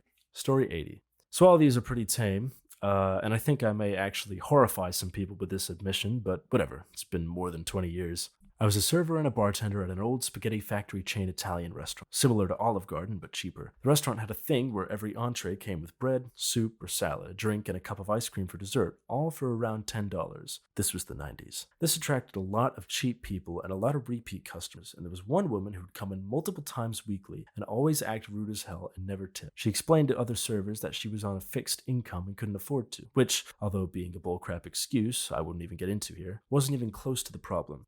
She was a huge pain in the butt and was insulting and awful. She would also pull random weird things out of her food, like rubber bands and glass and even bugs, and demand that the meal be on the house. Looking back on it now, she was very likely mentally ill, which makes the next part that much worse, but here we are. On the day that I did the thing I'm posting about, I was her server, and after 15 minutes of abuse over her bread and soup drink, I brought her a plate of spaghetti, and when I returned to check on her, she's glaring at me as I walk up, holding a 6-inch nail that she claims was in her spaghetti. It was thick, too, almost as big as a railroad tie, just comically out of place. She wants the manager, who tries to explain that it didn't come from the kitchen, and she blames me. I had pierced ears, and she claims that effing ice pick fell out of my ear into her food.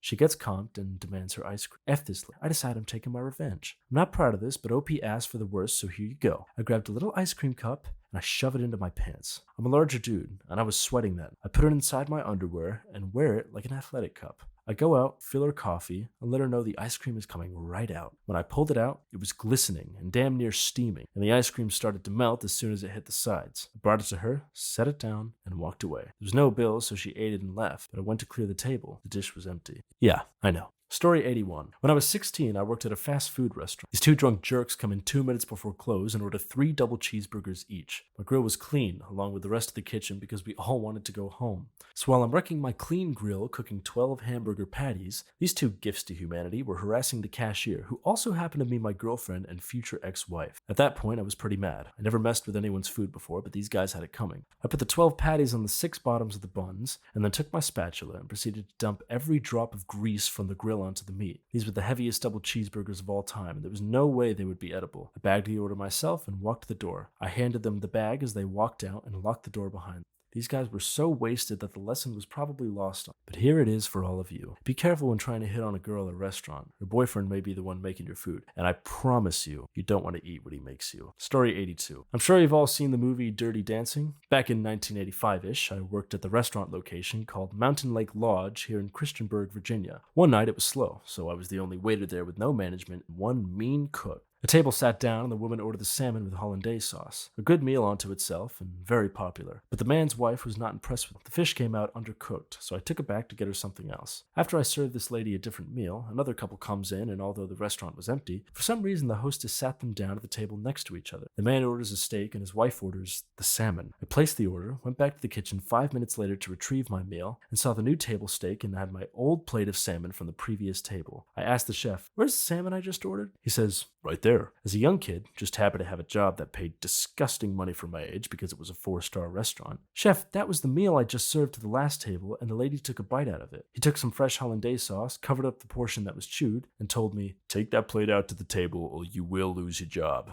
I barely had a chance for my jaw to drop on the floor when he handed me the plates and pointed toward the dining room outdoor. I served the woman at her new table her fish, praying that she would also send it back. She did not. This woman ate the food I just served to another table, sitting right next to each other, tipped me when they were done, and went on their merry way. The hostess and I looked disgusted as I told her what I did. We were terrified of that cook, and after the news was spread around, the manager spoke to the chef and nothing was ever done. Other than the 5-second rule that I've seen in every restaurant I've worked, this was the worst in my experience. Story 83. Working as a cook at a Max and Irma's in 2015, closed the restaurant with a guy we'll call Johnson. We closed at 10 p.m. We had a rough, busy night. The guy was a real pissy type. We had a rough and busy night, plus this guy was the real pissy type, and at around 9:55 p.m., we had an order come back for a well-done 12-ounce steak. He literally called my name to get my attention, looked me dead in the eye, and squatted to the floor, rubbed both sides of the steak along the floor 5 or 6 inches, then threw it on the grill. I told him that's disgusting, that it could very well be someone I know ordering that food, and there's no effing way we're serving it. He said, "Watch me." So, I got the closing manager involved. He came back and helped me cook that order and then close. Right after that, he sent Johnson home. F that guy. Story 84. Oh boy, about 30 years ago, damn I'm old, I worked at a friendly's restaurant on Long Island, Smithtown, Route 347. That place was chaos. Our store manager was an alcoholic, and most of the time the adult in charge was under 25. I have tons of stories. There was a doorbell thing at the takeout window, and even though there was a line and we were working our butts off, some lady kept pushing the buzzer. It's like, "We know you're there. You can see us taking care of other orders." On her turn, she ordered a fribble, among other things. Danny had a cold and hacked a giant, bright green snot ball, spit in it, and mixed it up. Another time, some lady came in during lunch, walked up to the hostess and said, "I want a hot dog. I want it prepared kosher and I want it now." Then proceeded to seat herself. I went to the table and tried to clarify. "We have had kosher hot dogs, but true kosher meal prep is like a whole thing." She replied, "Stop bullcrapping me and get my hot dog."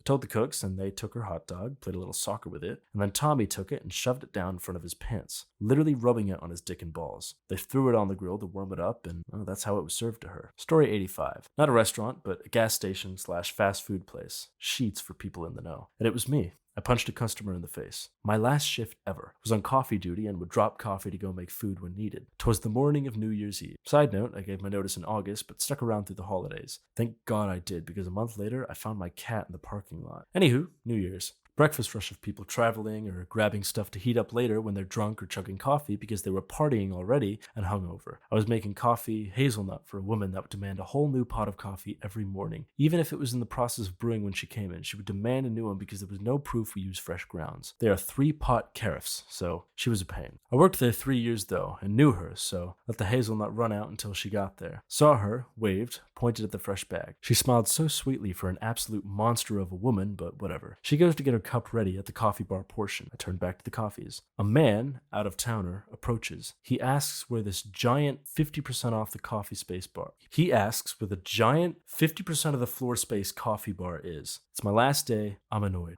I curl my fist, raise it, pull it in towards me dramatically, and start to turn to the bar to unfurl my arm and then jazz hands towards it to be extra AF. Only the woman from before had finished. She is standing right behind me, and as I twirl dramatically, hair swishing in the anime wind, sparkles shooting from all around, fireworks bursting into the ceiling, I punch this woman, this beastly customer, this bane of my existence for 3 years, right in the effing face. Her nose begins to bleed, just a little. She has dropped her cream and sugar-filled cup. She is coffeeless. She is alone. And the apology I owe her is on my lips, ready to fly when the man behind me goes, "Where's the coffee bar?" I point. Less dramatic, more chagrined, more regretful, more subdued. My manager rushes out, having watched it all the cameras instead of helping on the floor, because of course. She helps the woman. The woman barks a short, "Fire her!" at my manager. My manager replies quietly, so quietly, "Today's her last day already." And also, they're discontinuing the hazelnut coffee. And the woman begins to cry. So, anywho, that's the worst thing I've seen in 4K Ultra first-person shooter. Story 86. Generally speaking, food tampering isn't something you need to be worried about unless you're a very, very special kind of jerk. Kitchen work is bullcrap, but pretty much unless you actually come back to the kitchen and crap on the chef's mood, your food is going to come out pretty close. Nobody deserves to go hungry, and nobody deserves to have their safe source of food tampered with. Most any cook will agree. That does not mean, however, that kitchen staff won't take it into their own hands if you're being a special kind of jerk. Usually, this means if you come in 5 minutes before close and order food, expect it to come out burnt since nobody is recooking it and you can go F yourself for finding the one restaurant that closes at 8:30 and sitting down at 8:25. Also, if you ask for the spiciest XYZ you can make, expect to have your day ruined. Most any chef worth their salt will have some effed up ingredients to make sure you will never waste their time asking for stupid crap like that again. I like spicy, a lot. I usually order extra spicy Indian food when I get the opportunity, but I would never in a million years ask my boss to make the hottest thing he could. He might kill me. So I'm reading a lot of these stories about like how people who ask for really spicy things usually get punished for it. Or maybe it's the way they're asking it, like they're being condescending about it or something, or smug. But I like spicy food. I'm kind of the same. Like when I go out to eat, I'm like, can you make it, extra spicy or like make it hot? I don't think I'm ever like, make it as spicy as you can legally, because I can take it and I'm a big strong man with big boy taste buds. And it's like that. I don't do that. But I ask for, either extra spicy or a little hotter than usual. But I'm hoping that they're not doing anything crazy to my food, because just reading all these stories, it sounds really insane, the things that go on behind the kitchen counter. So let's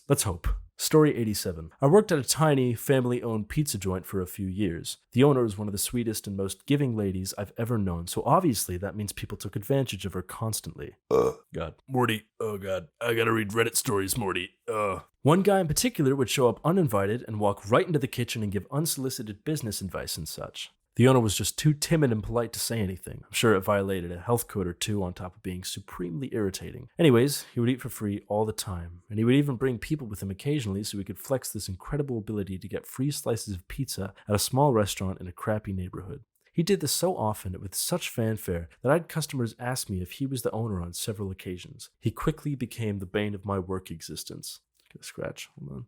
One of his many annoying and constant suggestions was that we should offer asparagus as a topping. He wouldn't shut up about it and really seemed to believe that such a bold culinary move would set the pizza biz on its head. So one day he actually came in and brought a bag of asparagus from home for us to put on his next, presumably cost-free lunch. The way he threw it on the counter and made eye contact with me broke something inside my soul, and I just snapped. It needs to be stressed that I never effed with anyone's food while I worked in food service. Not ever. It's a chicken crap thing to do, and I don't condone it under any circumstances. It's just that the smug bastard had it coming. Justice needed to be served. I took the offending bag of vegetables into the walk-in refrigerator with me and proceeded to wipe each and every stalk down the inside of my underwear and all over my sweaty nether parts.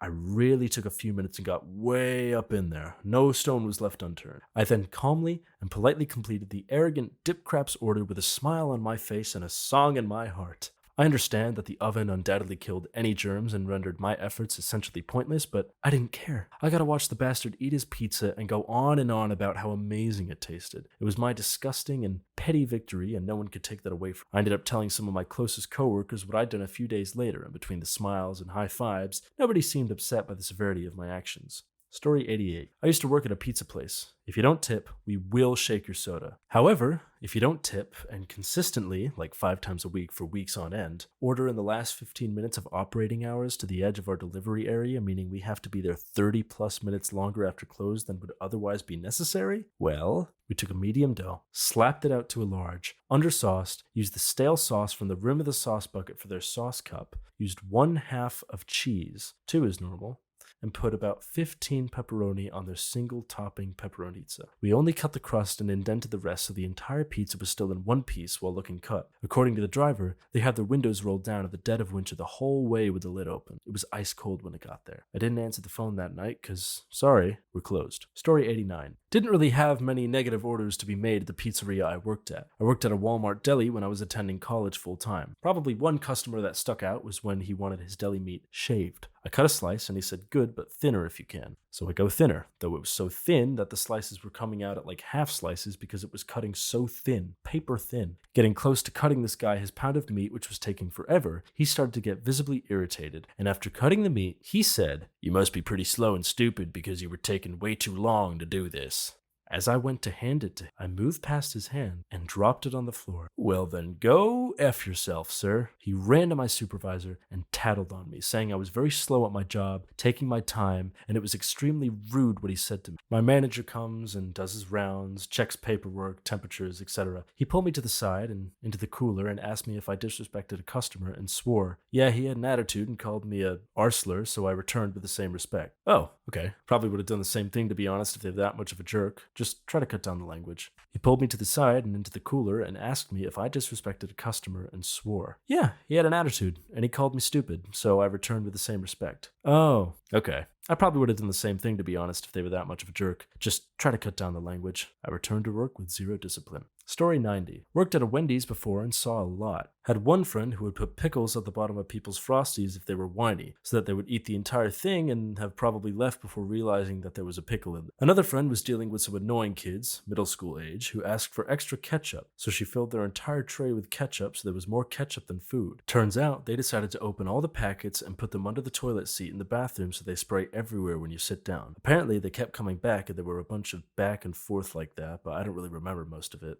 I remember one guy who would twist a ketchup packet to pressurize them, then when the car in the drive-thru wasn't looking, squeeze it to see how far across the car he could spray the ketchup. Let's just say he didn't last long. Sometimes, if someone forgot to take the chicken out of the fryer, you get these black and disgusting overcooked chunks of chicken. Sometimes people would give these out as bonus chicken nuggets to whiny customers. Same thing happened with fries. I have a lot of stories from that crap hole, but surprisingly, I've never seen someone spit in people's food. Good thing it's been shut down for about a year now.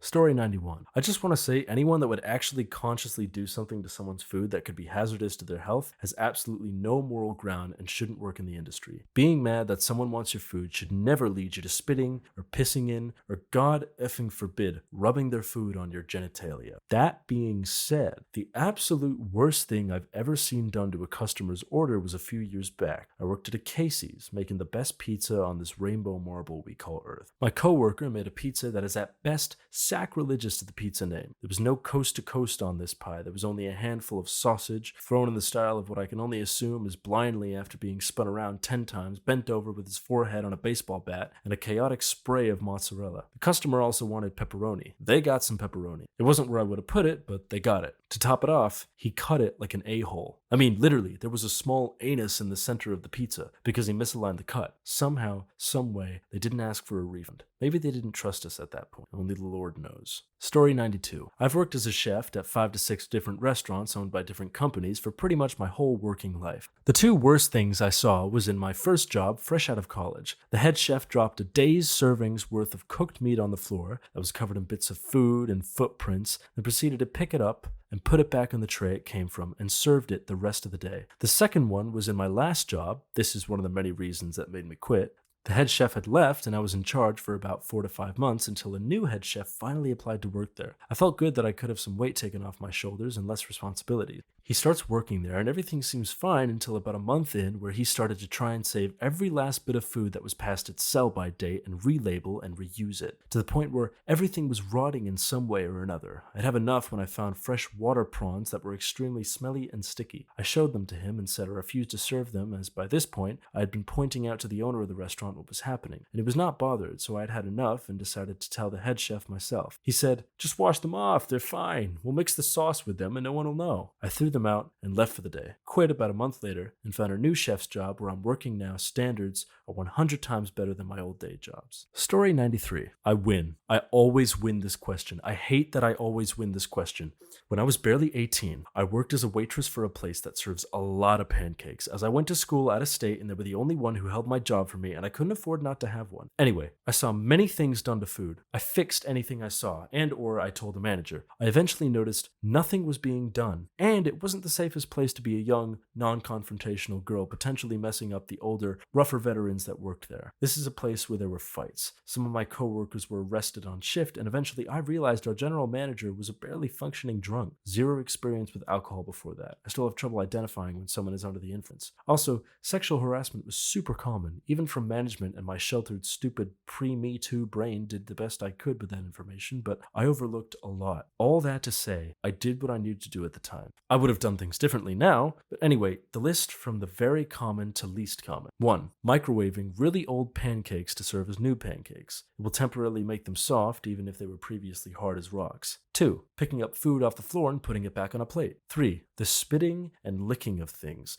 I've seen someone lick both sides of a pancake and tuck it between the others. I've seen that same person licking every piece of silverware she was required to roll before she left her shift. I stayed late to steal them, have them washed, and then refill them. She was common to threatening and fighting people. 4. Someone sent their iced tea back and asked that they remake. Simple process, just annoying because it takes a while. Server was so pissed, she washed her hands in it as it was being made. I remade it as soon as she left. 5. This is just honestly the worst one. Okay. This happened when I wasn't there. I know the people involved. I know it's true. I reported it. They did nothing, said I didn't have any evidence, which I did not. I left shortly after. Anyway, any server knows that some days are just bad days, and the little things annoy you. Well, this was a bad day for a coworker around the same age as me. She went to a table and began introducing herself, and the person cut her off and said, "I'll have a water," or whatever the drink order was. That was enough. She was pissed. She went back in the back and started complaining to one of the veterans who liked her a lot. This woman, the veteran, was interesting. She eventually was found to have routinely stole almost every shift. She would have sex with the cooks in the walk-in or dry storage frequently, either on or near the food. She was not a particularly clean woman and would brag often about her very random, very frequent, unprotected sexual exploits with men she barely knew. I say this not to shame, but also to paint why this was even worse than it was. I would not normally speculate, but if this woman didn't have at least one STI, I would be absolutely shocked. Anyway, she told the young girl that they would get the couple back. The appetizer came up. Mozzarella sticks. The veteran reached into her pants as she was on her period and scooped with her hand as much blood as she could and mixed it with the marinara and served it. I wasn't even on the shift, but as soon as I was told, I dry heaved the rest of the day.